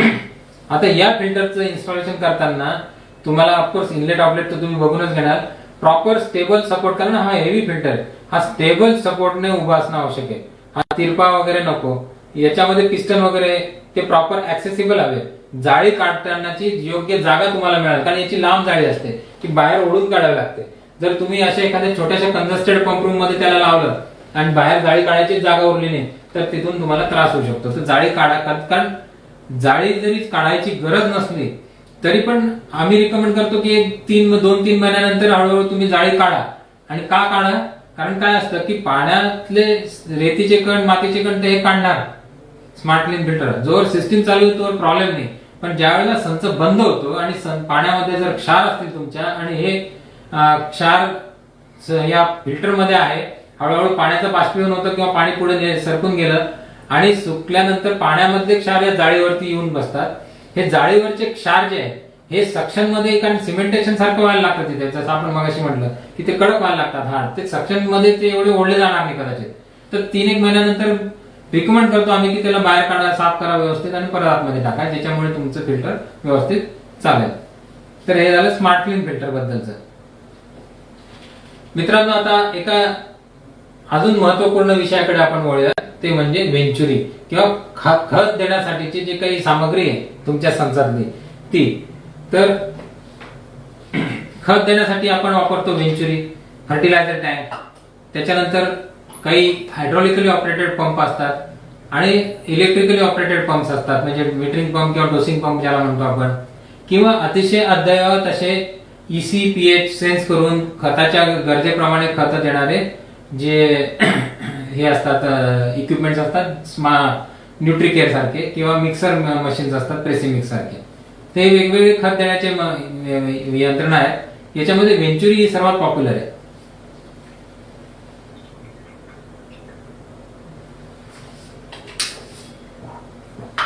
कारण ही स्वस्त असते, वापरायला सहज सोपी असते. आणि वेंचुरी वापरायची कशी याच्याबद्दल आज आपण आता बोलणार आहोत. मुळात वेंचुरीचं इन्स्टॉलेशन करताना सर्वात महत्वाची गोष्ट म्हणजे तिचं इनलेट आउटलेट बघून घेणं. वेंचुरी ही प्रेशर डिफरन्स वरती चालणारी इक्विपमेंट आहे आणि प्रेशर एका बाजूने पाणी तुम्ही मधला वॉल दाबतात, एका बाजूने प्रेशर वाढत जातं आणि पाणी एका बाजूने मध्ये जातं. एक छोटा कोन असतो, तिथून पाणी पुढे जातं आणि पुढे एक मोठा कोन असतो. तर हा छोटा कोन नेहमी इनलेटच्या बाजूला हवा. हा जो कोन आहे तर सुरुवातीला जर इथे जसं या व्हिडिओमध्ये तुम्ही बघत असाल की सुरुवातीला वेंचुरीचा वॉल जर तुम्ही दाबलेला नसेल आणि वेंचुरी लावले तर वेंचुरीचे सक्शन ट्यूब मधून पाणी बाहेर येईल, उलट पाणी बाहेर येईल. जसजसा वॉल तुम्ही दाबायला सुरुवात कराल तसतस आतमध्ये एक पार्शल व्हॅक्यूम तयार होतो, एक निगेटिव्ह प्रेशर तयार होतं आणि पाणी किंवा जे काही खत आहे किंवा खताचं जे द्रावण आहे तुमचं ते आतमध्ये जायला सुरुवात होते. तर वेंचुरी लावताना तुम्हाला एक काळजी घेणं आवश्यक आहे की वेंचुरीचे जे इनलेट आहे हा छोटा कोन जो आहे हा इनलेटच्या बाजूने हवा नेहमी आणि हा मोठा कोन नेहमी आउटलेटच्या बाजूने. कधी कधी आमच्यापर्यंत या कंप्लेंट्स येतात की वेंचुरीतून पाणी बाहेर येते, तेव्हा पहिला प्रश्न आमचा असा असतो की भाई वेंचुरीची डायरेक्शन कोणती. कधी उलटा लावलेला असला तर पाणी बाहेरच येणार आहे, म्हणजे मोठ्या कोणामधून पाणी छोट्या कोणाकडे जायला लागलं तर पाणी बाहेरच येणार आहे, तो कधीच सक्शन करू शकणार नाही. तर त्याच्यासाठी वेंचुरी छोट्या कोणातून मोठ्या कोणाकडे जाणं आवश्यक आहे. दुसरं महत्वाचं म्हणजे वेंचुरीचा जो सक्शन पाईप आहे तो खूप लांब नको, लांब लचक नको, कारण याला सक करायचंय, याला ताकदीने ओढायचंय कुठून तरी काहीतरी. तर ते ओढण्यासाठी खूप दुरून ओढता येणं शक्य नाही. तर जेवढं जवळ असेल तेवढा चांगला सक्शन पाईप. त्याच्यानंतर सक्शन हा वरच्या बाजूला नको, म्हणजे जी काही लेवल आहे त्याच्यापेक्षा कुठेतरी वरतून पाणी आणायचंय असं नको. तुमच्या जे वेंचुरी आहे त्याच्या लेवलच्या बरोबरीने किंवा खालच्या बाजूला असलेलं जास्त योग्य, त्याच्यामुळे पॉझिटिव्ह सक्शन मिळतं आणि त्याला तो सहजपणे सक करू शकतो. त्याच्यानंतर व्हेंचुरीचं इन्स्टॉलेशन करताना ती प्रॉपर हेडर असेंब्ली जी आहे ती वापरणं आवश्यक आहे. हेडर असेंब्ली काय आहे त्याच्याबद्दल आपण आता बोलणार आहोत थोड्या वेळानंतर, पण ती प्रॉपर फिटिंग असणं आवश्यक आहे. तिरपी तारपी वाकडी तिकडी नको लागायला. त्याच्यातून इनलेट आउटलेट बद्दल तर आपण बोललो. एक अजून महत्वाच्या प्रश्नाबद्दल आता इथे मला बोलायचं आहे, ते म्हणजे मला व्हेंचुरी कोणत्या साईजची मी वापरायला हवी. व्हेंचुरीचं सिलेक्शन कसं करणार मी, कारण व्हेंचुरी तर बऱ्याच अवेलेबल आहे. जैन इरिगेशन कडे 1.5 इंचीची व्हेंचुरी, 1 इंचाची आहे, 1.25 इंचाची आहे, 1.5 इंचाची आहे, 2 इंचाची आहे, एवढ्या प्रकारच्या व्हेंचुरी आहे. याच्यातली कोणती व्हेंचुरी वापरणं मला आवश्यक आहे. तर मित्रांनो, व्हेंचुरीचं सिलेक्शन कसं कराल याच्यासाठी एक उदाहरण इथे दिलेलं आहे. पण काही बेसिक बाबी मी तुम्हाला सांगतो की व्हेंचुरीचं निवड करताना सर्वात महत्वाची गोष्ट म्हणजे मला तुमचे फील्ड जे असेल, तुमचं जे शेत असेल त्याच्यामध्ये छोटे मोठे प्लॉट तुम्ही केलेले असतील. जो सर्वात मोठा प्लॉट आहे तिथे जे काही पीक आहे त्या पिकाची जास्तीत जास्त खताची मात्रा, म्हणजे त्या पिकाच्या लाईफ टाइम मध्ये असणार लागणारी जास्तीत जास्त खताची मात्रा किती याचा पहिले विचार करा. ही खताची मात्रा त्या प्लॉटला देताना मला किती किलोचं खत लागणार आहे. म्हणजे समजा 2 एकरचा एरिया मला एकाच वेळेला भिजवायचा आहे आणि मला तिथे खत द्यायचं आहे, तर मला खताची मात्रा किती लागणार, किती किलो खत लागणार आहे, आणि हे जे खत आहे हे किती पाण्यामध्ये विरघळू शकतं याचे गणित करणं आवश्यक आहे. इथे एक उदाहरण दिलेलं आहे की एक 1.5 एकरचं क्षेत्र आहे, म्हणजे 1.5 एकर एका वेळेला मी भिजवतोय. केळीचं पीक आहे, 5x6 वरती त्याचं लावलेलं आहे. सिस्टीम मधून जो जाणारा, संचातून जाणारा जो प्रवाह दर आहे, फ्लो आहे, तो 4.84 लिटर पर सेकंद आहे. एवढ्या वेगाने पाणी मध्ये जात आहे. प्रत्येक केळीच्या प्रत्येक झाडाला 16 लिटरचं पाणी दिलं जाते. कदाचित 8-8 लिटरचे 2 ड्रिपर असतील किंवा 4-4चे 4 ड्रिपर असतील, ज्या 2 इनलाईन टाकलेले असतील तर 16 लिटर आपण देतोय. एका झाडाला 16 लिटर ताशी पाणी देतोय आणि 1.5 तासामध्ये मला इरिगेशन संपवायचं, म्हणजे मी 1.5 तास पाणी देणार आहे. खत देण्याचा जो वेळ आहे तो 1 तास आहे. हा महत्वाचा आहे. कधीही व्हेंचुरीद्वारे ज्यावेळेला आपण खत देतो त्यावेळेला सुरुवातीला आणि शेवटी थोडा थोडा वेळ आपल्याला सोडून देणं आवश्यक आहे. त्याला वॉटर बिफोर आणि वॉटर आफ्टर असं म्हटलं जातं. वॉटर बिफोर का, म्हणजे सुरुवातीला मी पाणी का सोडू, कारण सुरुवातीला ज्यावेळेला संचातून पाणी जायला लागतं त्यावेळेला सुरुवातीला पडणारा जो पहिला थेंब आहे तो सर्वात शेवटी जातो. म्हणजे मुळाच्या प्रक्षेत्र जे असतं, मुळाचा रूट झोन जो असतो त्याच्या शेवटी जातो. कधी कधी बाहेर निघून जातो आपण कमी जास्त पाणी दिलं तर खालती किंवा मुळाच्या प्रक्षेत्रातून बाहेर निघून गेला तर तिथलं खत वायाच जाणार आहे तुमचं. म्हणून तुम्ही सुरुवातीला पाणी दिलं तर मुळाच्या खालच्या भागामध्ये नुसतं पाणी राहील. नंतर तुम्ही खत द्यायला सुरुवात कराल तर मधल्या भागामध्ये निव्वळ खत राहील आणि नंतर परत खत देऊन झाल्यानंतर थोडा वेळ पाणी द्या. ज्याच्यामुळे काय होतं की पाईपलाईन मध्ये जे काही खत आहे ते निघून येतं आणि नेहमी झाडाची जी मुळं आहे ते वरच्या 4 इंचामध्ये असतात. साधारणपणे 4 इंचाच्या खालती असतात.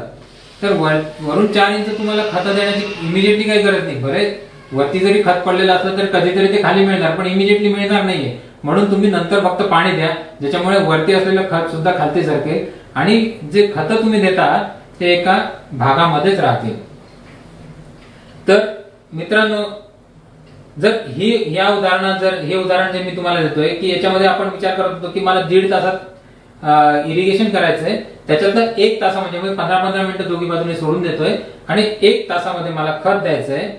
खताची मात्रा किती लागते, युरिया द्यायचं ठरलेलं आहे. समजा 6.5 ग्रॅम एका झाडाला युरिया मला द्यायचा आहे. आता 1.5 एकर मध्ये किती झाडं बसतायत, 2177 झाडं बसतात. तुम्हाला हे उदाहरण दिसत असेल, स्लाइड तुम्हाला दिसत आहेत की नाही मला इथून समजत नाही, पण बहुतेक तरी मागे काहीतरी धावपळ चालू आहे म्हणजे स्लाइड तुम्हाला आता दिसत असतील. तर 2177 झाडं तुमचे 1.5 एकर मध्ये आहेत. 5x6च्या अंतरानुसार 2 kg पर सेंटीमीटर स्क्वेअरच्या प्रेशरने तुमचा संच चालतोय. तर आता मला व्हेंचुरीची साईज कोणती वापरू, तर प्रत्येक झाडाला 6.5 ग्रॅम, 2177 झाडांना मिळून जवळपास 14 किलोचा तुम्हाला युरिया लागणार आहे. 14 किलोचा युरिया आता किती पाण्यामध्ये विरघळेल. जर आपलं रेग्युलर टेम्परेचर पाण्याचं जर 30 डिग्रीचं आपण समजलं तर हे गणित आहे, 570 ग्रॅमचा युरिया 1 लिटर पाण्यामध्ये विरघळतो. या हिशोबानुसार जवळपास मला 25 लिटरचं पाण्यामध्ये हा 14 किलोचा जो युरिया आहे हा पूर्णपणे विरघळून जाईल. तर मिनिमम 25 लिटरचं पाणी तुम्हाला लागणार आहे। याचा अर्थ म्हणजे तुम्ही एका बादलीत 25 लिटरचं पाणी घ्याल, त्याच्यामध्ये जो काही 14 किलोचा युरिया आहे तो घ्याल, तर हा 14 किलोचा युरिया 25 लिटर पाण्यामध्ये विरघळला आणि 1 तासामध्ये हे 25 लिटरचं पाणी तुम्हाला द्यायचं आहे। याचा अर्थ काय झाला की मिनिमम कमीत कमी 25 लिटर ताशी एवढी तुमची वेंचुरीची सक्शन कपॅसिटी असली पाहिजे। म्हणजे तुम्ही वेंचुरीची निवड करताना आता काय बघाल की अशी वेंचुरी द्या की जी ताशी 25 लिटर ओढेल पाणी। या ठिकाणी या उदाहरणासाठी आता ताशी 25 लिटर ओढेल, पण किती प्रेशरला? कारण वेंचुरी प्रत्येक वेळेला प्रत्येक प्रेशर डिफरन्स साठी सारख्या प्रमाणात पाणी ओढत नाही। 7011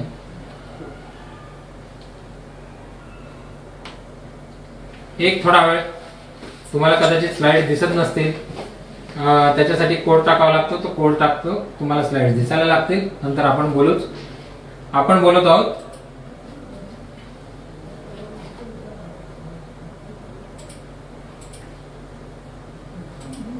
वेंचुरीच्या सक्शन कपॅसिटी बद्दल। तर याचा अर्थ काय, 25 लिटर ताशी मला वेंचुरीने पाणी ओढलं पाहिजे माझ्या वेंचुरीने। आता अशी कोणती वेंचुरी आहे जी ताशी 25 लिटर ओढेल? आणि तर इथे जे चार्ट दिलेले आहेत वेंचुरीचे, जे आमच्या कॅटलॉग मध्ये मिळतील, तिथे तुम्ही तिथून बघू शकता तुमचं इनलेटचं प्रेशर किती आणि आउटलेटचं प्रेशर किती ठेवायचं आहे तुम्हाला।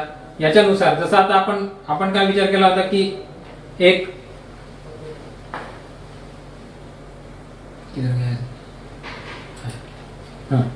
की 2 केजीचं सिस्टीमचं प्रेशर आहे, म्हणजे सिस्टीम वरती 2 किलोग्राम पर सेंटीमीटर स्क्वेअरचं प्रेशर आहे। आता ज्या वेळेला मी हा वॉल दाबायला सुरुवात करेल, जसं हा वेंचुरीचा वॉल आहे, ही वेंचुरी आहे, ज्या वेळेला मी हा वॉल दाबायला सुरुवात करेल तर याचं हे इनलेट आहे, या बाजूला आउटलेट आहे, या बाजूचं प्रेशर वाढायला लागतं, या बाजूचं प्रेशर कमी व्हायला लागणार।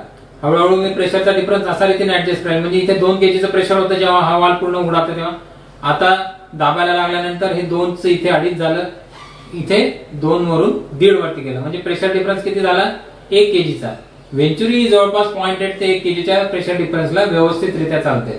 तर मग मी इथे चार्ट मध्ये बघेल की बा 2.5 केजीचं इथलं प्रेशर आणि 1.5 केजीचं इथलं प्रेशर आउटलेटचं, याला वेंचुरी कोणती वेंचुरी काय सक्शन रेट देते? तर आता इथे या चार्ट मध्ये पूर्णपणे दिलेलं नाही, पण इथे 2 केजीच्या प्रेशरला दिलेलं आहे, किंवा इथे 2.5 केजीचं प्रेशर आणि 1.5 केजीचं प्रेशर।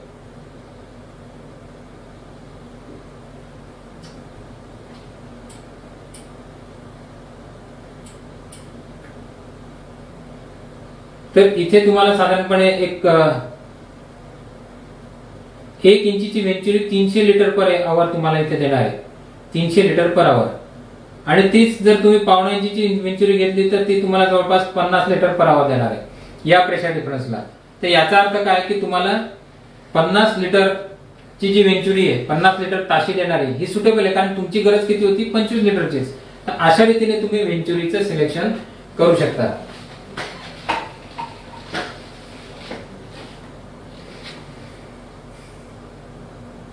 तर हे आमच्या MIS कॅटलॉग जो आहे, एक ऍप आहे गुगल ऍप स्टोर वरती, जैन MIS कॅटलॉग, ते तुम्ही डाउनलोड केलं तर तुम्हाला वेंचुरीचे वेगवेगळे चार्ट तिथे दिसतील, त्या चार्टच्या नुसार तुम्ही वेंचुरीचं निवड करू शकता। या कॅटलॉग मध्ये अजून एक गोष्ट तुम्ही बारकाईने बघाल तर इथे मोटिव्ह फ्लो लिहिलेला आहे। मोटिव्ह फ्लो म्हणजे काय? तर वेंचुरीच्या आतमध्ये जाणारा जो पाण्याचा प्रवाह आहे त्याला मोटिव्ह फ्लो म्हणजे काय? जो वेंचुरीला मोटिवेट करतो, चालू करतो, तो फ्लो। तर वेंचुरीच्या आतमध्ये जाणारा पाण्याच्या प्रवाहाला मोटिव्ह फ्लो म्हणतात। तर हा मोटिव्ह फ्लो फार महत्वाचा आहे, म्हणजे 2 गोष्टी महत्वाच्या वेंचुरीमध्ये, डिफरन्स, प्रेशर डिफरन्स आणि मोटिव्ह फ्लो। हा मोटिव्ह फ्लो किती आहे याच्यानुसार सुद्धा आहे। तर सहसा कसं असतं की तुम्ही वॉल दाबायला सुरुवात केला तर 50% जवळपास वॉल दाबला तर 50% पाणी तुम्ही डायव्हर्ट करताय, तर 50% पाणी तुमच्या या मोटिव्ह फ्लो नुसार असलं पाहिजे। म्हणजे जसं आपण मगाचं उदाहरण बघितलं की 4.84 LPS चा फ्लो होता, याचा अर्थ जवळपास 2.4 LPS चा फ्लो मी इथून डायव्हर्ट केला समजा, तर त्या 2.4 LPS च्या मोटिव्ह फ्लोला सुटेबल असलेली वेंचुरी पाहिजे। तर जसं तुम्ही इथे बघाल की मोटिव्ह फ्लो किती आहे, 8.5 LPM किंवा LPM मध्ये दिलेला आहे, म्हणजे जवळपास 6.48 400 500 LPS च्या आसपास तो फ्लो जातोय जवळपास। तर तो मला सुटेबल आहे का याच्याप्रमाणे मी इथे गणित करून शकेल की मला तो सुटेबल फ्लो आहे का, मोटिव्ह फ्लो तेवढा आहे का। त्यानुसार मी व्हेंचुरीचं सिलेक्शन करू शकतो. दुसरा कधी कधी आपण फर्टिलायझर टँक देखील वापरतो. तर फर्टिलायझर टँक देखील आता प्लास्टिक मध्ये उपलब्ध आहे. तर तो तुम्हाला वापरायचा असेल तर त्याचं देखील इन्स्टॉलेशन करताना तो स्टेबल असला पाहिजे, त्याला ऍक्सेसिबिलिटी असली पाहिजे खत टाकताना. त्याच्यामध्ये देखील फर्टिलायझर टँक मध्ये काहीच नसतं, तुम्ही वॉल दाबतात त्याच्यामुळे एक डिफरन्शियल प्रेशर तयार होतं आणि पाणी नेहमी जास्त दाबाकडून कमी दाबाकडे धावतं. त्याच्यामुळे दाबातला फरक तयार केला की पाणी जास्त दाबाकडून कमी दाबाकडे जायला सुरुवात होतं. तर अशा वेळेला हा फर्टिलायझर टँक व्हेंचुरीमध्ये तरी तुम्हाला कसं असतं की जवळपास 0.8 ते 1 किलोग्राम पर सेंटीमीटर स्क्वेअर म्हणजे जास्ती वॉल दाबावा लागतो. पण तुम्हाला जर असं वाटत असेल की नाही मला वॉल जास्ती दाबायचं नाही, कमी वॉल दाबूनच मला खत द्यायचंय, तर अशा वेळेला तुम्ही फर्टिलायझर टँक वापरू शकता. कारण फर्टिलायझर टँक मध्ये कमी प्रेशर डिफरन्स वरती देखील तो जास्ती चांगल्या प्रकारे सक्शन करतो. तुम्ही इथे एक टेबल बघाल की 0.8 चा सक्शन डिफरन्सला तो जर 60 लिटरचा फर्टिलायझर टँक असेल तर 15 मिनिटांमध्ये तो 60 लिटर देतोय. 15 मिनिटांमध्ये 60 लिटर. जर फक्त 0.2 चा डिफरन्स केला तर 0.2 चा म्हणजे फारच मायनॉर डिफरन्स आहे. तो जर डिफरन्स तुम्ही थोडासा वॉल दाबला आणि 0.3 किंवा 0.5 पर्यंत केला तर जवळपास तो 8 मिनिटांमध्ये 60 लिटर देतोय. म्हणजे जर मी 0.2 च्या डिफरन्सला 15 मिनिटात 60 देतोय, 60 लिटर माझं खत जात आहे, याचा अर्थ एका तासामध्ये जवळपास 240 लिटरचं खत मी आतमध्ये सोडू शकतो. आणि हेच मी मला वाढवायचं असेल तर थोडंसं जास्त दाबावं लागेल, पण व्हेंचुरी इतका दाबण्याची गरज याच्यामध्ये नसते. तर अशा ठिकाणी फर्टिलायझर टँक तुम्ही वापरू शकता. पण फर्टिलायझर टँक वापरताना तुम्हाला एका गोष्टीची काळजी घेणं आवश्यक आहे की एका वेळेला खत टाकलं तर ते एका प्लॉटला पूर्णपणे जाऊ देणं आवश्यक आहे. असं नको व्हायला, कारण फर्टिलायझर टँक मध्ये खताचं डायल्युशन होत असतं. त्यामुळे खत टाकलं सुरुवातीला कॉन्सन्ट्रेटेड जातं, मग नंतर हळूहळू पाणी मिक्स होत जातं आणि पाण्याबरोबर खत जातं, तर पाण्याबरोबर मिक्स होत डायल्यूट होत जातं. तर ते एकाच ठिकाणी समजा खत गेलं तर सुरुवातीला कॉन्सन्ट्रेटेड आलं, नंतर डायल्यूट आलं तर चालतं. पण अर्धा प्लॉट जर केलेला असेल आणि अर्ध्या ठिकाणी अर्धा तास चालवलं, नंतर दुसरा प्लॉट ओपन केला आणि तिथे अर्धा तास दिलं तर सुरुवातीला कॉन्सन्ट्रेटेड जाईल, नंतर डायल्यूट खत जाईल. तर एकाच ठिकाणी तुम्ही संपवा ते, एकाच प्लॉटला खत द्या ज्यावेळेला फर्टिलायझर टँक वापरत असाल तर. किती वेळ चालवायचा त्याचं हे गणित इथे टेबलमध्ये आपण दिलेलं आहे. तर ज्याच्यामध्ये समजा 2 चा प्रेशर डिफरन्स आहे आणि 60 लिटरचं फर्टिलायझर टँक तुम्ही वापरताय तर 15 मिनिटं तुम्हाला चालवायचं, ज्याच्यावरून तुम्हाला, कारण फर्टिलायझर टँक मध्ये तुम्हाला खत दिसत नसतं की खत संपलं असं समजत नसतं. पाण्याबरोबर खत जात असतं, कायम ती टाकी भरलेली असते, हळूहळू खत निघून जातं आणि पाण्याने टाकी भरते. तर किती वेळात पाण्याने भरली जाईल ती आणि खत निघून जाईल तर 15 मिनिटांमध्ये. 60 लिटरचं फर्टिलायझर टँक 0.2 च्या डिफरन्शियल प्रेशरला 15 मिनिटांमध्ये खत सगळं निघून गेलेलं असणार. तर हे हिशोब तुम्हाला फर्टिलायझर टँक मध्ये तुम्ही हा टेबल वापरू शकता. त्यानंतर मित्रांनो एक महत्वाचा भाग म्हणजे प्लास्टिक हेडर्स किंवा हेडर असेंब्ली.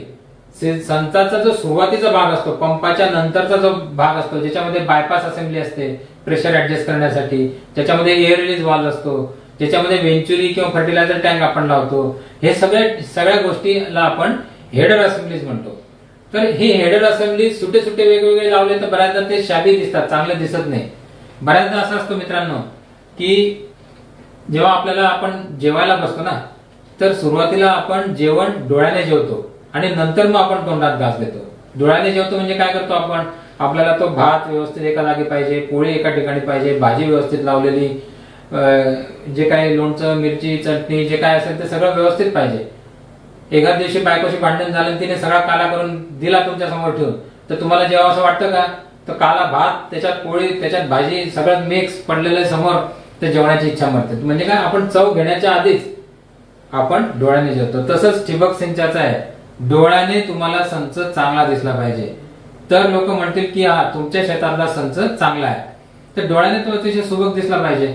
बऱ्याचदा काय असतं, एक वेगळा बायपास वॉल लावला, एक वेगळं व्हेंचुरीचं हेडर लावलं, एक वेगळं एअर रिलीज वॉल लावला, त्याला टेफ्लॉन मारला, होल टाईट लावलं, काळे गोळे डाग पडलेले, कुठेतरी लिकेज होत आहे, खूप ठिकाणी जॉईंट्स आले, तर हे चांगलं दिसतही नाही आणि लिकेज होण्याचे चान्सेसही वाढतात. अशा ठिकाणी आपल्याला हेडर असेंब्ली वापरता येतात. जसे इथे चित्रामध्ये तुम्ही बघू शकाल की जिथे एक ही हेडर असेंब्ली आहे, ज्याच्यात एअर रिलीज वॉलची जागा आहे, बायपास वॉलची जागा आहे, व्हेंचुरी लावण्याची जागा आहे, त्याच्यामध्ये व्हेंचुरीला मधला वॉल आहे.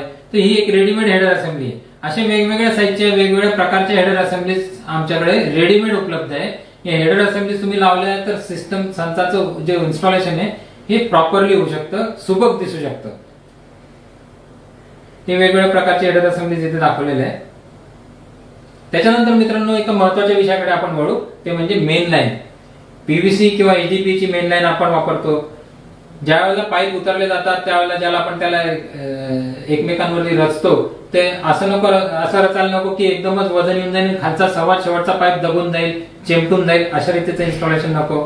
पाईप ज्यावेळेला अंथरायचे त्यावेळेला त्याची फेकी नको, कारण पीव्हीसी आहे. समोरचं जर सॉकेट जर डॅमेज झालं तर अख्खा पाईप तुमचा खराब होऊ शकतो. तुम्हाला दुसरं सॉकेट वेगळं घेऊन लावावं लागेल, कापाकापी करावं लागेल. तर म्हणून पाईप काळजीपूर्वक लावा.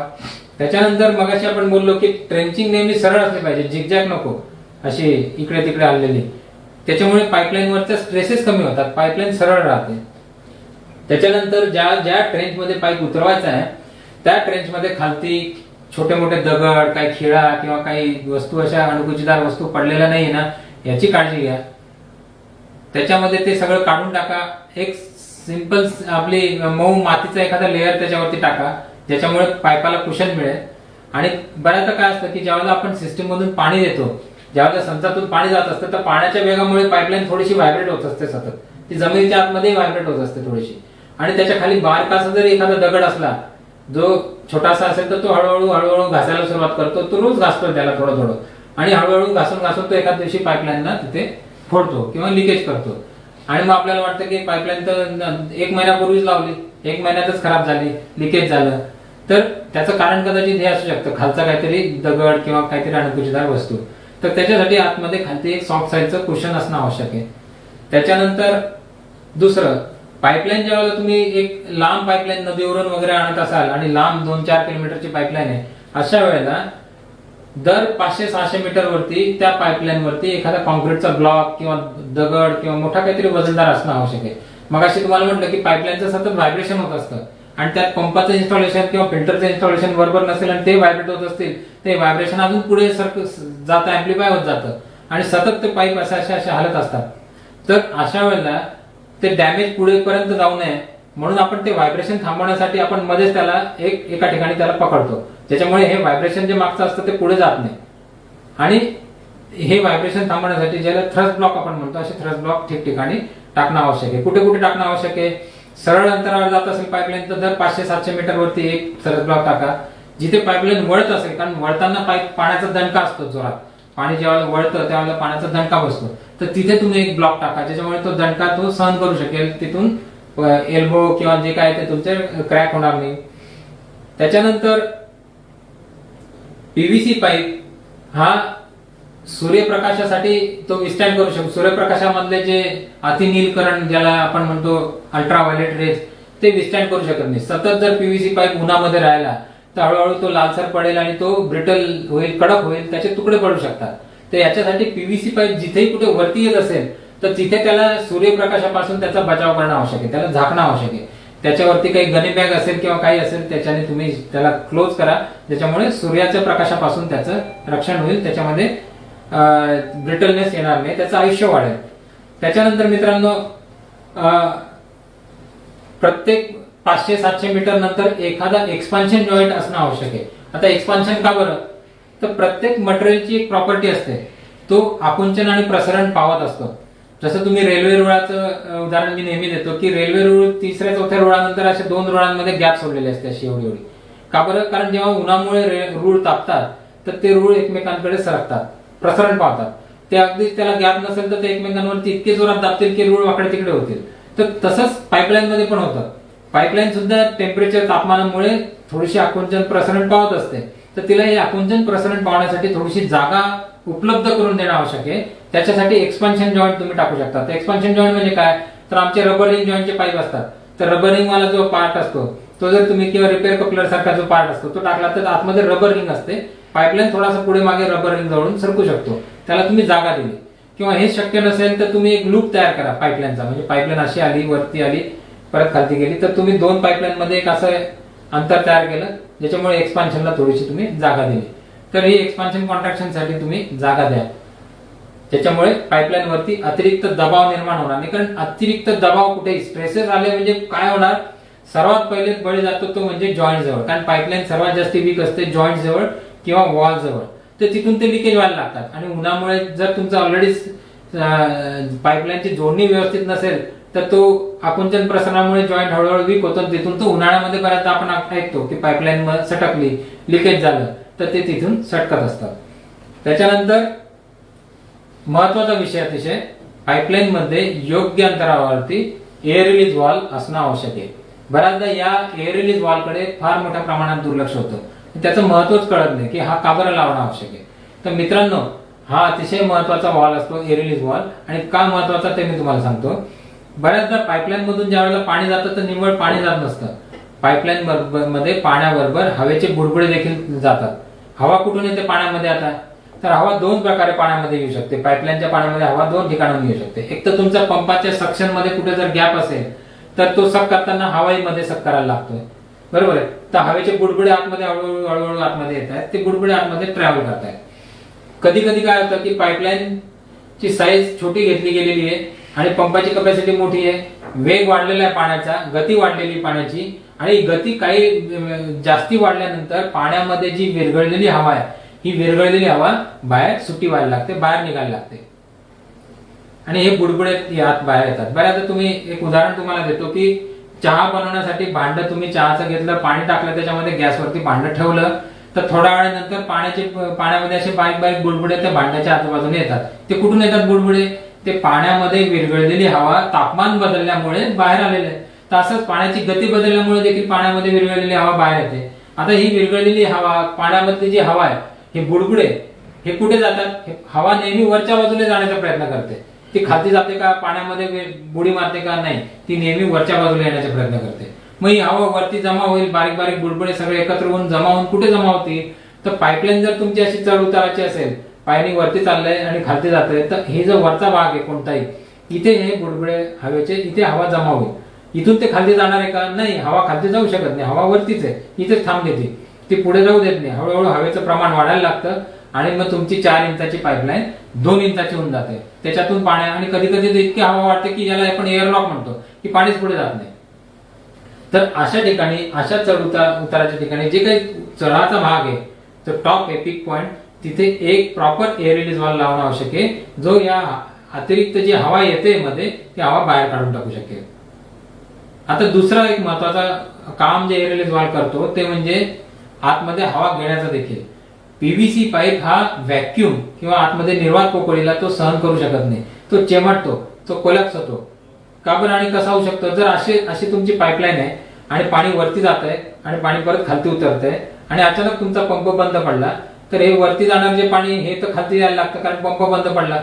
या बाजूचं पाणी तर पुढे निघून गेलं आणि हा मधला भाग जो आहे याच्यामध्ये निर्वात पोकळी तयार होते, कारण पाणी होतं, आता इथे हवा येण्याची जागाच नाही आता काही. तर ही निर्वात पोकळी आल्याबरोबर, व्हॅक्यूम आल्याबरोबर पीव्हीसी पाईप तिथे चमटायला लागेल, कोलॅप्स व्हायला लागेल, ब्रेकेज होईल, डॅमेज होईल. तर अशा ठिकाणी तुम्हाला एक एअर रिलीज व्हॉल्व लावणं आवश्यक आहे, ज्याच्यामुळे तो लगेच बाहेरची हवा आतमध्ये घेईल आणि आतमध्ये जो व्हॅक्यूम तयार झाला तो व्हॅक्यूम तोडेल. तर एअर रिलीज व्हॉल्व प्रॉपर ठिकाणी लावणं आवश्यक आहे. कुठेही चढ उतार असेल तर चढाच्या ठिकाणी एअर रिलीज व्हॉल्व असणं आवश्यक आहे. सडन चेंज झाला स्लोप अचानक, तर तिथे एक एअर रिलीज व्हॉल्व लावणं आवश्यक आहे. अगदी सरळ सोट पाईपलाईन जरी असली तरी एक 500-700 मीटर वरती तुम्ही एक एअर रिलीज व्हॉल्व लावणं आवश्यक आहे. एअर रिलीज व्हॉल्वची सायझिंग कशी करायची त्याच्यासाठी गणित आहे. प्रॉपर गणिताने तुम्ही एअर रिलीज व्हॉल्वची सायझिंग करू शकता की माझा फ्लो किती आहे, हवा किती जोराने ढकलली जाते, मला किती वेगाने ती बाहेर काढायची वगैरे वगैरे. पण ते एक वेगळं सायन्सच आहे पूर्ण. पण एक जनरल थंब रूल तुम्ही असा धरू शकता की 1:4 म्हणजे 4 इंचाच्या पाईपलाईनला 1 इंचाचा एअर रिलीज व्हॉल्व आवश्यक आहे साधारणपणे. या हिशोबाने तुम्ही एअर रिलीज व्हॉल्वचं सिलेक्शन करू शकता. तर एअर रिलीज व्हॉल्वचं महत्व आपण बघितलं, ते प्रॉपर सिस्टीम मध्ये मेन लाईन वरती लावणं आवश्यक आहे. आता एक दुसरा महत्वाचा मुद्दा तो म्हणजे सॉल्व्हंट सिमेंट. पाईपलाईन मध्ये ज्यावेळेला आपण जोडणी करतो मेन लाईनची, त्यावेळेला आपल्याला सॉकेटमध्ये आपल्याला सोल्युशन लावतो, आपण दुसऱ्या बाजूने पाईप मध्ये घालतो, त्याला सोल्युशन लावून आणि त्याचं जॉईंटिंग करतो. ही जॉईंटिंग का अतिशय महत्वाची आणि कशा रीतीने केली गेली पाहिजे? बऱ्याचदा असं असतं की हे जे सॉल्व्हंट सिमेंट वापरलं जातं, ज्याला परमाफिक्स इथे तुम्ही नाव बघू शकत असाल, तर हे सॉल्व्हंट सिमेंट प्रॉपर ग्रेडचं नसतं. अगदी बाजारातलं लोकल कुठलं तरी वापरलं जातं, किंवा ते जुनं असतं, किंवा ते प्रॉपरली लावलं जात नाही.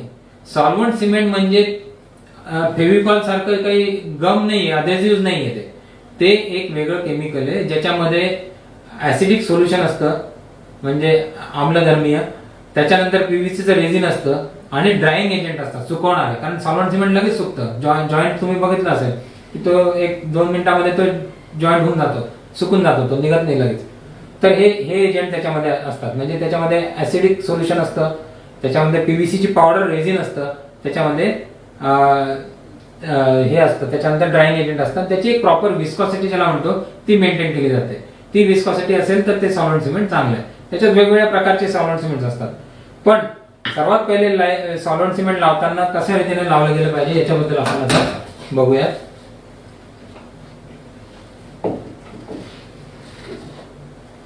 आता समजा हा एक जॉईंट आहे, हा मला जॉईंट करायचा आहे. तर हा जॉईंट करताना सर्वात आधी मी काय करणार, तर हा जो पाईप कापलेला आहे याला वरच्या बाजूला कुठल्याच ठिकाणी बर नको, मी ते प्रॉपर घासून घेणार हे बर. कारण हे जर बर असे राहिले तर या बरमुळे ते गॅप कायम राहील आणि तिथून पाईपलाईन लिकेज होण्याचे चान्सेस आहे.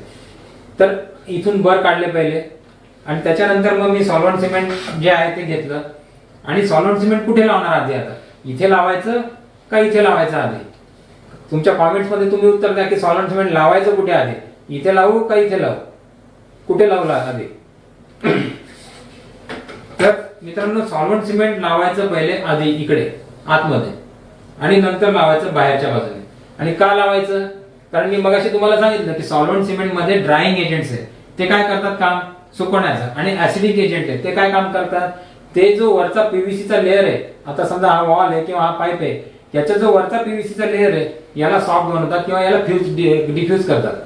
आणि हे जे सॉफ्ट झालेला पीव्हीसीचा लेअर आहे, हा लेअर आणि याचा सॉफ्ट झालेला पीव्हीसीचा लेअर आणि त्याच्यामध्ये असलेले रेझिन सॉलिड सिमेंट असलेलं पीव्हीसीचं पावडर, हे जेव्हा मी याच्यामध्ये टाकतो आणि फिट करतो आतमध्ये, त्यावेळेला ते जे फ्यूज झालेले सॉफ्ट झालेले लेअर आहे ते एकमेकांमध्ये डिफ्यूज होतात, फ्यूज होतात आणि त्याचं एक प्रॉपर जॉइंटिंग तयार होतं.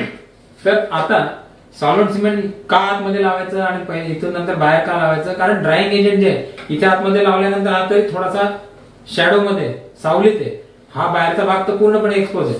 तर लगेच हा ड्रायिंग व्हायला लागेल आणि हा नंतर ड्रायिंग होईल, कारण तुम्ही याला नंतर लावता. जर मी याला आधी लावलं सोल्युशन आणि याला नंतर लावलं तर याला लावून मी याला आतमध्ये टाकेपर्यंत कदाचित याचं सोल्युशन ड्राय व्हायला सुरुवात झालेली असेल. म्हणून आतमध्ये इथे लावा पहिले, इथून बाहेरून नंतर लावा, नंतर त्याला प्रॉपर लेअरने सॉल्व्हंट सिमेंट लावा. सॉल्व्हंट सिमेंट म्हणजे मगाशी मी सांगितलं की गमिंग एजंट नाहीये तो, त्याच्यामुळे तो प्रॉपरली लावला पाहिजे. तो खूप जास्ती किंवा खूप कमी लावून चालणार नाही. बऱ्याचदा काय असतं की भरपूर प्रमाणात सोल्युशन आतमध्ये टाकलं जातं, इथे लावलं जातं दणादण आणि ते आतमध्ये ढकलून दिलं तर जे एक्स्ट्रा सोल्युशन जे आहे, एक्स्ट्रा सॉल्व्हंट सिमेंट आहे ते कुठे जाणार? ते पुढे ढकललं जाणार, इथून पुढे ढकललं जाणार, ते पुढे जाणार. आता पुढे जाऊन ते काय करणार? सॉल्व्हंट सिमेंटचं काम एकच आहे, त्याला जे काही दिसलं पीव्हीसी ज्याच्यावरती टाकलेलं आहे त्याला तो पहिले विरघळेल, त्याला तो पहिले सॉफ्ट करेल आणि तिथून त्याला जर जॉइंटिंग केलं नसेल तुम्ही तर तिथे स्क्रॅचेस पडायला लागतात किंवा तिथलं मटेरियल सॉफ्ट होऊन जातं, वीक होऊन जातं आणि तिथून मग लिकेज होण्याचे किंवा ब्रेकेज होण्याचे चान्सेस असतात. म्हणून सॉल्व्हंट सिमेंट योग्य प्रमाणात लावणं आवश्यक आहे. त्याच्यानंतर बाहेरच्या बाजूने पण बऱ्याचदा काही जणांना सवय असते असं सॉल्व्हंट सिमेंटची धार लावतात, तर तसं लावून काय उपयोग नसतं, कारण ते इथून काही मध्ये जाणार नसतं. त्याला इथे लावण्याची गरजच नाही, बाहेरून धार लावण्याची गरज नाही. इथे जे लावलेलं आहे त्याच्यानेच तो जॉईंट होणार. आतमध्ये प्रॉपर इन्सर्ट केल्यानंतर त्याला एक क्वार्टर म्हणजे एक 90 अंशामध्ये त्याला साधारणपणे फिरवा, म्हणजे जे काही सॉफ्ट झालेलं जे मटेरियल आहे पीव्हीसीचं ते एकमेकांमध्ये प्रॉपर मिक्स होऊन जाईल आणि एक प्रॉपर जॉईंट तुम्हाला मिळेल. अशा रीतीचे सॉल्व्हंट सिमेंटचे जॉइंटिंग प्रॉपर असणं आवश्यक आहे. नाहीतर उन्हाळ्याच्या दिवसामध्ये पाईपलाईन किंवा थोडं जरी प्रेशर वाढलं तर पाईपलाईन सटकते, अशा रीतीचे कंप्लेंट्स ठिकठिकाणी तुम्हाला दिसतील. याचं मुख्य कारण आहे सोल्युशनच प्रॉपर लावलेलं नसतं, एक तर सोल्युशन प्रॉपर नसतं सॉल्व्हंट सिमेंट किंवा ते प्रॉपर लावलेलं नसतं. सॉल्व्हंट सिमेंट किती लावायचं, त्याचे वेगवेगळे प्रकार किती आहे ते इथे या टेबल मध्ये दिलेलं आहे. भारतीय मानक जे इंडियन स्टँडर्ड त्याच्यानुसार जे सॉल्व्हंट सिमेंट लावायचं आहे तर त्याच्यामध्ये 3 प्रकारचे, रेग्युलर बॉडीड, मीडियम बॉडीड आणि हेवी बॉडीड. कोणत्या पाईपलाईनच्या साईजला कोणते सॉल्व्हंट सिमेंट चालू शकतो त्याचा पण इथे दिलेलं आहे. साधारणपणे ड्रिप इरिगेशन सिस्टीम मध्ये 2 इंच ते 8 इंच किंवा 1.5 इंच ते 8 इंच अशी पाईपलाईनच्या साईजेस वापरले जातात. तर त्याच्यासाठी आपण मीडियम बॉडीड ज्याची विस्कॉसिटी 500 सेंटीपॉइज आहे किंवा मिलीपास्कल सेकंद पर मीटर स्क्वेअर आहे आणि त्याचा याच्यातला महत्वाचा भाग आहे तो किती थिकनेसने लावायचा. तर इथे तुम्ही बघू शकता की 30.30 मिलीमीटर इतकं थिन तुम्हाला लेअर लावायचा आहे. तो थिक लेअर करायचा नाही, तिथे थिन लेअर आपण चालू शकतो प्रॉपर सॉल्व्हंट सिमेंट असेल तर. आणि त्याच्यानंतर वेगवेगळ्या पाईपलाईनच्या साईज मध्ये 1 लिटर सॉल्व्हंट सिमेंट मध्ये किती जॉईंट्स होऊ शकतात त्याचं गणित दिलेलं आहे. तर याच्या आधारे तुम्ही काढू शकता की तुमचे जॉईंट्स किती आहे तुमच्या संचामध्ये आणि तुम्हाला सॉल्व्हंट सिमेंट किती लिटर लागू शकतं. म्हणजे कारण नसताना मोठं त्याच्यामध्ये खर्च करून सॉल्व्हंट सिमेंट घेऊन बसण्याची आवश्यकता नाही, कारण ते जास्त दिवस पडून राहिलं तर ते ओपन झाल्यानंतर त्याचं ड्रायिंग एजंट आहे त्याच्यामध्ये ते उडून जाणार, ते विस्कस होणार आणि ते काही कामाचं राहणार नाही नंतर. मित्रांनो, त्याच्यानंतर महत्वाचा भाग आहे सबमेन. म्हणजे आपण आता फिल्टर बघितलं, फर्टिलायझर टँक किंवा फर्टिगेशनचे इक्विपमेंट जे आहे खत देण्याचे ते कशा रीतीने लावायचे, त्याच्यात काय काळजी घेतली गेली पाहिजे ते बघितलं. मेन लाईनचे इन्स्टॉलेशन, त्याचे जॉईंटिंग, एअर रिलीज वॉल त्याचं महत्व बघितलं. त्याच्यानंतर सबमेन जी प्रत्येक प्लॉटला जी जाते ती सबमेन. त्या सबमेन मध्ये काय असतं, सबमेनचा एक पीव्हीसी पाईप आहे, त्याच्यामध्ये इनलेट साईडला एक वॉल आहे, आउटलेट शेवटच्या बाजूला एक फ्लश वॉल आहे आणि मध्ये ठिकठिकाणी तुम्ही होल्स करता ड्रिल पाडून आणि तिथून तुमचे लॅटरल इनलाईन पॉलिट्यूब्स तुम्ही बाहेर काढताय. तर याच्यामधला महत्वाचा भाग आहे सबमेनचा वॉल कसा लावला गेला पाहिजे. तर सबमेनचा वॉल जो आहे हा प्रॉपरली अलाइन असला पाहिजे, म्हणजे पाईपलाईन तुमची सरळ असली पाहिजे, तिरपी तारपी नको ज्याच्यामुळे त्याच्यावरती स्ट्रेसेस येतील. त्याच्यानंतर हा जो बॉल वॉल आपला लावला जातो तो डबल युनियन किंवा सिंगल युनियनचा वॉल असतो. युनियनचा अर्थ काय, तर हा जो नट आहे याला युनियन म्हटलं जातं.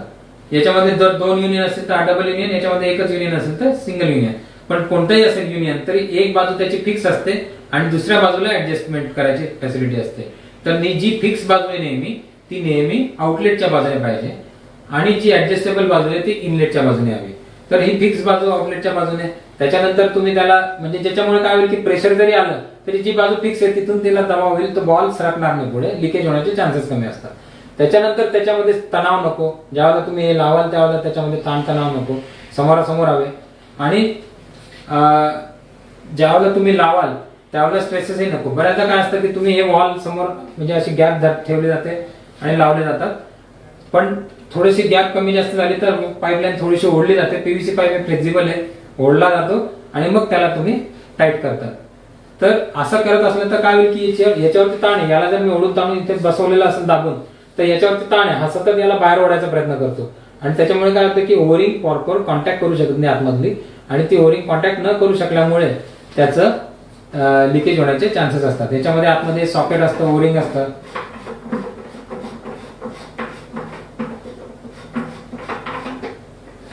इथे ही ओरिंग आहे आणि हे सॉकेट आहे. हे सॉकेट ज्या वेळेला याच्यावरती असं पूर्णपणे दबेल त्याच वेळेला याच्यातून लिकेज होणार नाही. जर याला बाहेरच्या बाजूला ताण असेल असा थोडासा तर ते अधराधर त्याच्यावरती बसल्यासारखं होईल आणि तिथून लिकेज होण्याचे चान्सेस असतात. म्हणून ते तणाव विरहित असलं पाहिजे नेहमी, तणाव नको त्याच्यावरती कुठल्याच बाजूने. त्याच्यानंतर पाईपलाईन कधी या बाजूला असते, एक बाजू दुसऱ्या बाजूला, म्हणजे कसं असतं नवरा बायकोचं भांडण झालं की एकाचं तोंड इकडे एकाचं तोंड इकडे, असं नको ते पाईपलाईनचे तोंड. ते पाईपलाईनचे तोंड प्रेमाने एकमेकांच्या समोर हवे, एकमेकांकडे बघणारे हवे, त्याच्यावरती तणाव नको. अशा वेळेला जर तुम्ही वॉल लावाल, प्रॉपर अलाइन कराल त्याला, तर त्याच्यामध्ये लिकेज होण्याचे कोणतेही चान्सेस नसतात. त्याच्यानंतर मगाशी मी तुम्हाला सांगितलं की सबमेन सहसा अशी वरती लावली जाते. तर हे पीव्हीसी पाईप जो आहे हा जर सूर्यप्रकाशाला एक्सपोज व्हायला नको असेल तर याच्या भोवती आपल्याला गनी बॅग्स लपेटणं आवश्यक आहे. अशा रीतीने तुम्ही गनी बॅग इथे लावून त्याला क्लोज किंवा त्याचं रक्षण करू शकता. तर हा एक व्हिडिओ छोटासा ज्याच्यामध्ये बॉल जो आहे एकमेकांच्या समोर लावलेले, तणाव नाही त्याच्यावरती, प्रॉपर अलाइन केलेले, फिक्स बाजू तुमची आउटलेटच्या साईडला घेतली आणि जी ऍडजस्टेबल बाजू आहे ते इनलेटच्या बाजूला घेतलं आणि प्रॉपरली तुम्ही युनियन नट, तुम्हाला स्पॅनरची गरज नाही, कोणताही जोरात टाईट करायची नाही. हँडल फिरवून बघा, हँडल इझिली फिरलं गेलं पाहिजे, खूपही ढिल्लं नको, खूपही टाईट नको. अशा रीतीने हातानेच तुम्ही युनियन नट टाईट करू शकता. अशा रीतीने प्रॉपर बॉल वॉलचं जर तुम्ही इन्स्टॉलेशन केलं तर त्याच्यामध्ये लिकेज होण्याचे चान्सेस कोणतेच नाही. त्याच्यानंतर सबमेन वरती तुम्हाला ठिकठिकाणी ड्रिलने होल पाडावे लागतात, त्याच्यामध्ये छिद्र करून त्याच्यावरती ग्रोमेट जे आहे ते लावून, त्याच्यानंतर त्याच्यामध्ये टेकऑफ लावून, या चित्रामध्ये दाखवलेलं आहे की ज्यावेळेला होल तुम्ही करतात त्यावेळेला ते होल तुमच्या हातामध्ये ज्यावेळेला ड्रिल असतं तर ते हात हालायला नको, थरथर नको व्हायला इकडे तिकडे हालून. इथे ड्रिल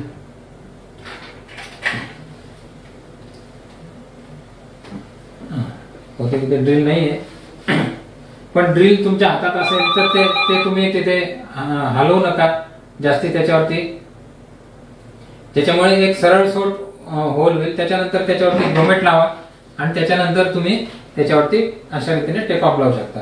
जर कदाचित एखादं होल चुकून कुठेतरी दुसऱ्या चुकीच्या ठिकाणी झालं तर तिथे तुम्हाला लावण्यासाठी ग्रोमेट प्लग पण मिळतात. ते ग्रोमेट प्लग उपलब्ध असतात. तिथे प्लग लावून तुम्ही प्लग करू शकता. योग्य जागी तुम्ही ती लॅटरल जे झाडाच्या ज्या सऱ्या आहेत किंवा जिथे तुम्हाला लावायची पॉलिट्यूब त्या पोझिशनला तुम्ही आणून लावा. त्याच्यानंतर ही इनलाईन किंवा पॉलिट्यूब तुम्ही बाहेर काढा. इनलाईन सहसा डायरेक्ट ग्रोमेट टेकअप वरून कमी बाहेर काढले जाते. पहिले पॉलिट्यूब बाहेर काढतो जिथून झाडं तुमचे रांग सुरू होते तिथपासून आपण इनलाईन लावायला सुरुवात करतो किंवा तिथे पहिला ट्रिपर येतो. तर सुरुवातीला प्लेन पॉलिट्यूब येते बाहेर. तर ही जी पॉलिट्यूब पहिल्यांदा बाहेर येते त्यावेळेला तिला डायरेक्ट अशी मुडपून लावू नका, कारण ती सहसा ट्रेंच मध्ये असतो. तो ट्रेंच साधारणपणे 1.5 ते 2 फूट खालती असतो. बाहेर नळी आली की तिला डायरेक्ट अशी टर्न करून घ्यायचा प्रयत्न केला जातो. ती बऱ्याचदा जास्त टर्न झाली तर इथे फोल्ड होण्याचे चान्सेस असतात. मोडपली जाण्याची शक्यता असते, जिथून पाण्याचा प्रवाह तो अवरोध करू शकतो, पाण्याचा प्रवाह रोखू शकतो. तर सहसा त्याला लावण्याची पद्धत एक तर इथे तुम्ही एल्बो लावा. एक छोटासा पॉली एल्बो असतो तो, ज्याच्यामुळे सरळ नळी वरती आडवी जाईल. त्याच्यामध्ये कोणत्याही प्रकारचे लॉसेस किंवा दबाव वगैरे आतमध्ये येणार नाही. नसेल तर तुम्ही सरळ ट्यूब बाहेर काढा, तिचा एक राऊंड फिरवा मोकळा असा, आणि मग तिला असं फिरवून या. जे ठिकाणी असं फिरवाल तिथे तुम्ही बांधून घ्या. त्याच्यामुळे त्याच्यावरती कोणत्याही प्रकारचं ताण किंवा मुडपणं किंवा फोल्डिंग होणं असं होणार नाही. आणि जिथून इनलाईन सुरू होईल किंवा जिथून तुमचा पहिला ट्रिपर सुरू होईल तिथून तुम्ही पॉली जॉइनर लावून तुम्ही पुढे नळ्या पुढे नेऊ शकतात. सबमेन ज्या वेळेला लावतात तर परत सबमेन मध्ये मेनलाईन सारखं जावं, प्रॉपर डेप्थ हवं, तिथे खाली सॉफ्ट हवं, अणुकिचदार कोणताही पदार्थ नको, खाली दगड किंवा खिळा किंवा काही, आणि तिला प्रॉपर एका ठिकाणी लावा. ते ऍक्सेसिबल असला पाहिजे. साधारणपणे 1.5 ते 2 फूट अंतरावरती खाली असला पाहिजे. ट्रॅक्टर किंवा नांगर वगैरे फिरताना त्याच्यावरती दबाव येणार नाही किंवा तुटणार नाही याची तुम्ही काळजी घ्या. आणि सबमेनच्या शेवटी असतो सबमेनचा फ्लश वॉल्व. तर सबमेन फ्लश वॉल्व जो आहे मित्रांनो, तर पाईपलाईनच्या शेवटी सबमेनच्या शेवटी हा फ्लश वॉल्व आपण लावतो. हा फ्लश वॉल्व पाईपलाईन मध्ये कोणतीही जी काही घाण येते, संचामध्ये येणारी घाण ही शेवटी पाईपलाईनच्या शेवटी जाऊन नेहमी बसते. सुरुवातीला तिथे जाऊन बसते, तिथून जर तुम्ही काढली नाही तर ती मध्ये जाणार. तर त्याच्यासाठी ती बाहेरून शेवटच्या टोकावरून बाहेर काढणं आवश्यक असतं. तर त्याच्यासाठी हा सबमेन फ्लश वॉल्व वापरला जातो. आणि हा सबमेन फ्लश वॉल्व वापरत असताना हा खूप उंचावरती लावू नये. म्हणजे अगदी 3 फूट 4 फूट असं वरती घेतला आणि उभ्याच मला फ्लश करायचं आहे असं करू नका. त्याला जास्तीत जास्त 6 इंच वरती काढा. म्हणजे काय तर 1.5 फूट खालती 6 इंच वरती, जास्तीत जास्त 1.5-2 फुटापेक्षा जास्त वरती ठेवू नका. कारण कधी कधी काय असतं की जे हेवी एखादा दगड आला आतमध्ये, तर त्या दगडाला तो उचलून बाहेर फेके इतकी ताकद शेवटी नसते. कारण सबमेन हा शेवटचा भाग आहे. ऑलरेडी तिथे प्रेशर कमी झालेलं असतं, दबाव कमी असतो, आणि तिथून त्या पाण्यामध्ये एवढी ताकद नसते की तो दगडाला किंवा मोठ्या कणांना तो बाहेर फेकू शकेल. म्हणून जेवढी छोटी सबमेन खालच्या बाजूला ठेवू आपण तेवढं आपल्याला इझी. अगदी जमिनीलगत एक 3-4 इंचाच्या अंतरावर की मॅक्झिमम 6 इंचाच्या अंतरावर ठेवून त्याला तुम्ही फ्लश करू शकता. तिथे चित्रात दाखवलं त्याप्रमाणे तुम्ही त्याला त्याच्या मागे उभं राहून असं फिरवलं की त्याच्यातून पडणारं पाणी तुमच्या अंगावर उडता या बाजूला उडेल आणि फ्लश होईल. सिस्टीम फ्लश करण्यासाठी सबमेन फ्लश वॉल्व योग्य ठिकाणी असणं आवश्यक आहे. आणि परत यालाही हा पीव्हीसीचा पार्ट आहे, त्याच्यामुळे यालाही काही गनी बॅग किंवा काहीतरी लावून त्याला प्रॉपरली क्लोज करणं आवश्यक आहे. आणि याच्यात नंतर मग सर्वात शेवटी येते इनलाईन किंवा पॉलिट्यूब, ज्याच्यावरती तुम्ही ड्रिपर लावणार त्या गोष्टी. तर इनलाईन ज्या वेळेला तुम्ही अंतरतात, इनलाईन असेल किंवा पॉलिट्यूब असेल, त्यावेळेला या नळ्या तुम्ही अंतरतात. तर नळ्या अंतरण्यासाठी तुम्ही 2 प्रकारे अंतरू शकतात. एक कन्व्हेन्शनली काय करतात की 2 माणसं आहे, एक जण ते बंडल उलगडत जातो आणि एक जण नळी ज्याच्यातला पीळ काढत पुढे फिरवत पुढे नेतो. या दोघांमध्ये प्रॉपर सिंक्रोनी तालमेल होणं असणं आवश्यक आहे. नाहीतर एक जण ओढतोय एका जणाकडून होत नाहीये असं नको व्हायला. नाहीतर मग फोल्ड होतात. एक जण जोरात चाललाय पुढे आणि इकडून काढता येत नाही तर मग ट्यूब मध्ये फोल्ड व्हायला लागतात. तर तसं नको व्हायला. आणि हे टाळण्यासाठी प्रॉपर वाइंडर वापरणं आवश्यक आहे. वाइंडर वरती काय असतं, बंडल तुम्ही चढवून देतात आणि सहज सरळ सोड तुम्ही बंडल सहजरित्या बाहेर ओढायला सुरुवात करतात. त्याच्यावरती कोणताही ताण येत नाही, ओढाताण होत नाही, फोल्डिंग होत नाही, काही होत नाही. वाइंडर तुम्ही वापरणं जास्तीत जास्त योग्य आहे इनलाईनच्या किंवा पॉलिट्यूबला अंतरण्यासाठी. आणि वाइंडरमुळे दुसरा एक फायदा होतो, जसं तुम्ही टर्बो एक्सेल सारखा जर ड्रिपरचा विचार केला, आता हा टर्बो ॲक्युराचा ड्रिपर आहे किंवा टर्बो एक्सेलचा ड्रिपर आहे, स्ट्रीप ड्रिपर याला म्हणतो, पट्टी ड्रिपर. तर ड्रिपर ज्यावेळेला चोक होतो तर चोक कसा होतो याचा तुम्ही विचार करा. ड्रिपर चोक कसा होतो, पाण्यामध्ये क्षार असतात, पाण्यामध्ये क्षारात बसले ड्रिपर मध्ये तर चोक होऊ शकतो, ही एक बाब झाली.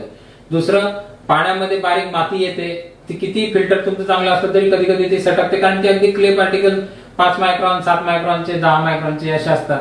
ते फिल्टर मधून बाहेर आले, पाण्यातून आले, नळीमध्ये ज्यावेळेला पाणी संथ होतं किंवा ज्यावेळेला संच तुम्ही बंद करतात त्यावेळेला ते खालती बसायला सुरुवात करतात, ते क्षाराबरोबर मिक्स होतात आणि ते तिथे स्केलिंग करतात किंवा हार्ड होतात. आता जर हे ड्रिपर खालच्या बाजूला असलं तर काय होईल की ज्यावेळेला संच बंद करतात त्यावेळेला हे सगळं त्या ड्रिपर वरती बसेल, माती, क्षार, क्षाराचे जे लेअर आहे, पापुद्रा, हे सगळं ड्रिपर वरती बसेल. ड्रिपरचं जे फिल्टर आहे ते चोकून जाईल. आतमध्ये येण्याचा दरवाजाच बंद जर झाला तर आतमधलं ड्रिपर किती स्वच्छ असला तरी काही उपयोग नाही, ड्रिपर तुमचा चोकच झाल्यासारखा होईल, पाणी बाहेर येणार नाही. तर त्याच्यासाठी जर तुम्ही ड्रिपर वरच्या बाजूला जर ठेवलं तर तुमचे चोकिंगचे, क्लॉगिंगचे, मेंटेनन्सचे बरेचसे प्रॉब्लेम तिथेच कमी होतील. कारण पाणी ज्यावेळेला तुम्ही संच ज्यावेळेला बंद करतात तर पाणी नळीमध्ये भरून राहत नाही, ते पाण्याची लेवल थोडीशी खालती येते, म्हणजे ड्रिपर पासून पाण्याचा संपर्क सुटतो. पाण्यामध्ये जे काही सेटल होतात, मातीचे कण, रेतीचे कण, क्षार, हे सगळे खालच्या बाजूला येतात, ड्रिपर वरती होत नाही. त्याच्यामुळे ड्रिपरचं चोकिंगचं प्रमाण कमी होतं. पण हे ड्रिपर वरच्या बाजूला ठेवणं मॅन्युअली जेव्हा हाताने तुम्ही नळी अंतरत असतात त्यावेळेला शक्य नाही, कारण ती नळी तर फिरत असते गोल गोल, कधी ड्रिपर वरती जाईल, कधी ड्रिपर खालती येईल. तर असं करताना जर तुम्ही वाइंडर वापरलं प्रॉपर, तर वाइंडर वापरताना तुम्ही ड्रिपर वरच्या बाजूला धराल आणि त्या तसंच ओढत नेला तर सगळे ड्रिपर वरच्या बाजूला असतील, जास्तीत जास्त ड्रिपर वरच्या बाजूला येतील. त्याच्यामुळे तुमचं क्लॉगिंगचं, चोकिंगचं प्रमाण कमी होईल. त्याच्यानंतर इनलाईन अंथरताना ओढू नका, तिला जोरात ओढली असं न करता प्रॉपर तिला हलक्या हाताने ओढून सरळ अंथरा. शेवटच्या टोकाला तिला एक तर लोखंडी असेल, सळी असेल किंवा लाकडी खुंटा असेल तो मारून त्याला बांधून द्या.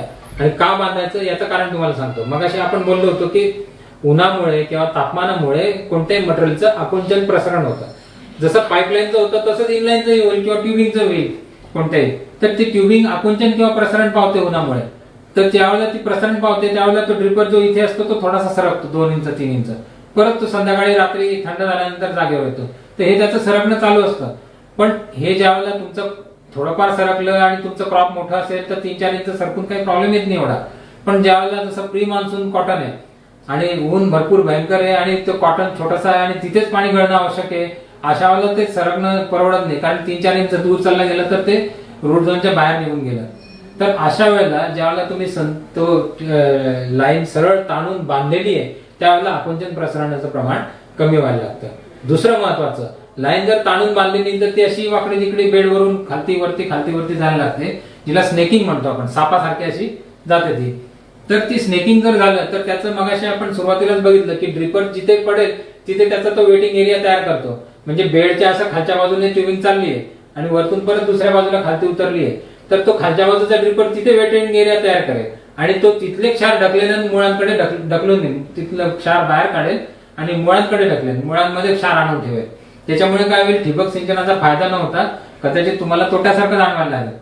तर तसं न होऊ म्हणून ते प्रॉपर ठिकाणी, योग्य याच्या ठिकाणी ते ताणून व्यवस्थित सरळ इनलाईन अंथरली गेली पाहिजे, हे फार महत्वाचं आहे.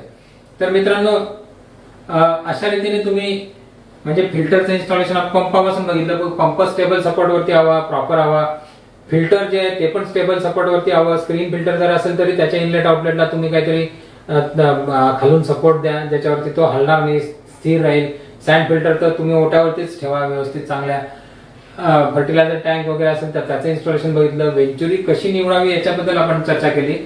मेन लाईनचं इन्स्टॉलेशन बद्दल बरेच विस्तृतपणे चर्चा केली. सॉल्व्हंट सिमेंट कसं लावावं, सबमेनचा वॉल, फ्लश वॉल आणि जोडणी कशी केली जाते त्याच्याबद्दल आपण बोललो.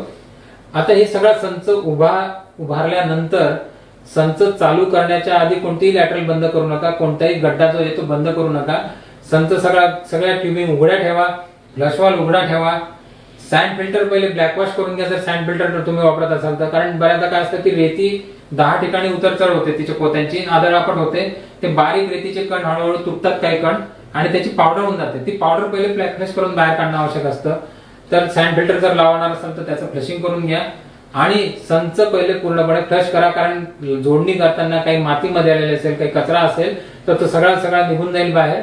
आणि फ्लशिंग झाल्यानंतर संच बंद करा आणि मग तुम्ही नियमितपणे संच प्रॉपरली वापरू शकता. तर मित्रांनो, हे होतं पूर्णपणे ठिबक सिंचनाचं जे काही उभारणी आहे याच्याबद्दल आपण आज बोललो. मला खात्री आहे कदाचित आपल्याला हे माझं जे काही सांगणं आहे ते आवडलंच असणार. तुम्हाला कोणत्याही शंका असतील तर कॉमेंटच्या सेक्शन मध्ये जाऊन तुम्ही कॉमेंट्स करा, जास्तीत जास्त कॉमेंट्स करा, जास्तीत जास्त शेअर करा, जास्तीत जास्त लोकांपर्यंत पोहोचवा. केवळ जे जैन इरिगेशनचे ग्राहक आहेत त्यांच्यापर्यंत नाही, जे जैन इरिगेशन सोडून दुसऱ्या कोणत्याही कंपनीचे ग्राहक असले तरी ठिबक सिंचन हा महत्वाचा आहे. आमचा उद्देश लोकांचं पाणी वाचवणं आहे, आमचा उद्देश देशाचं भवितव्य सुधारवणं आहे, आमचा उद्देश आपलं उत्पादन वाढवणं आहे. ते कोणत्याही ठिबक सिंचन कंपनीचं तुम्ही जर ठिबक सिंचन वापरत असाल, कारण बाजारात आज 60% 70% जैनचेच असणार डेफिनेटली, पण उरलेले 30-40% पर्यंत सुद्धा ही माहिती पोहोचणं आवश्यक आहे. त्यांनी सुद्धा प्रॉपर चांगल्या रीतीने संचाचं उभारणी करणं आवश्यक आहे, जेणेकरून सगळ्यांना याचा फायदा होईल. सगळ्यांना फायदा झाला, तुमचा ठिबक सिंचन सफलपणे चालला तर निश्चितपणे याचा फायदा आम्हाला देखील होणार, कारण आमचा संच चांगला चाललाय असा आम्हाला अभिमानास्पद वाटत राहील नेहमी. तर मित्रांनो, या ठिकाणी मी आज थांबतो. उद्याला परत मी भेटणार आहे एका महत्वपूर्ण विषयावरती बोलण्यासाठी, तो म्हणजे ठिबक सिंचनामध्ये मेंटेनन्स कसा करावा. कारण उभारणी तर तुम्ही केली, मटेरियल चांगलं होतं, डिझाईन चांगलं होतं, उभारणी पण आता व्यवस्थित झाली. आता संचाचं प्रॉपर ऑपरेशन कसं करायचं आणि मेंटेनन्स कसं करणं आवश्यक आहे याच्याबद्दल आपण बोलणार आहोत उद्याला. कारण मेंटेनन्स मध्ये अनेक प्रकार आहेत, अतिशय महत्वाचा सेक्शन आहे. तुम्ही जरूर अटेंड करा. तुमचे जे कोणी मित्र असतील, अजून किसान बंधू असतील, त्यांच्यापर्यंत ही माहिती पोहोचवा. उद्याच्या सेक्शन मध्ये त्यांना निश्चितपणे ही माहिती अतिशय साध्या सरळ सोप्या शब्दांमध्ये सांगेल. कोणतेही गणित मी सांगणार त्याच्यातही, कारण गणित सांगितले नाही तर लोकांना वाटतं की हे काहीतरी साध्या सरळ सांगतायत. गणित सगळे सांगेल, प्रॉपर टेक्निक सांगेल, पण त्याच्या व्यतिरिक्त सुद्धा काही अशा ट्रिक्स सांगणार आहे की ज्याच्यामुळे तुम्हाला ऍसिड ट्रीटमेंट, क्लोरीन ट्रीटमेंट केव्हा करायची, कशी सहज रीतीने करता येऊ शकते याच्याबद्दल तुम्हाला मार्गदर्शन मिळू शकतं. तर उद्याला जरूर 4 वाजता, उद्या तर रविवार आहे, सोमवारी संध्याकाळी 4 वाजता तुम्ही जरूर अटेंड करा. फेसबुक लाईव्ह वरती जरूर शेअर करा. तुमच्या कॉमेंट्स मला अपेक्षित आहे. चांगल्या कॉमेंट्स येऊ द्या, त्याच्यामुळे आमचा आत्मविश्वास वाढतो. तुमचे सजेशन्स येऊ द्या की तुम्हाला हा वेबिनार कसा वाटला, याच्यातून तुमच्यापर्यंत जे काही मला माहिती पोहोचवायची होती ती पोहोचवू शकलो का मी. माझं काही चुकत असेल तर निश्चितपणे तिथे लिहा, ज्याच्यामुळे आम्हाला देखील सुधारण्याची संधी मिळेल. आमच्या उत्पादनाबद्दल किंवा इतरही कोणत्या काही सजेशन्स तुम्हाला असतील की ज्याच्यामुळे आम्हाला स्वतःमध्ये सुधारणा करू शकू, तर ते देखील जरूर लिहा मित्रांनो. आणि एवढं बोलून मी आपली आता रजा घेतो. धन्यवाद, थँक्यू. तुमच्या सूचना आता येतातच आहे माझ्याजवळ.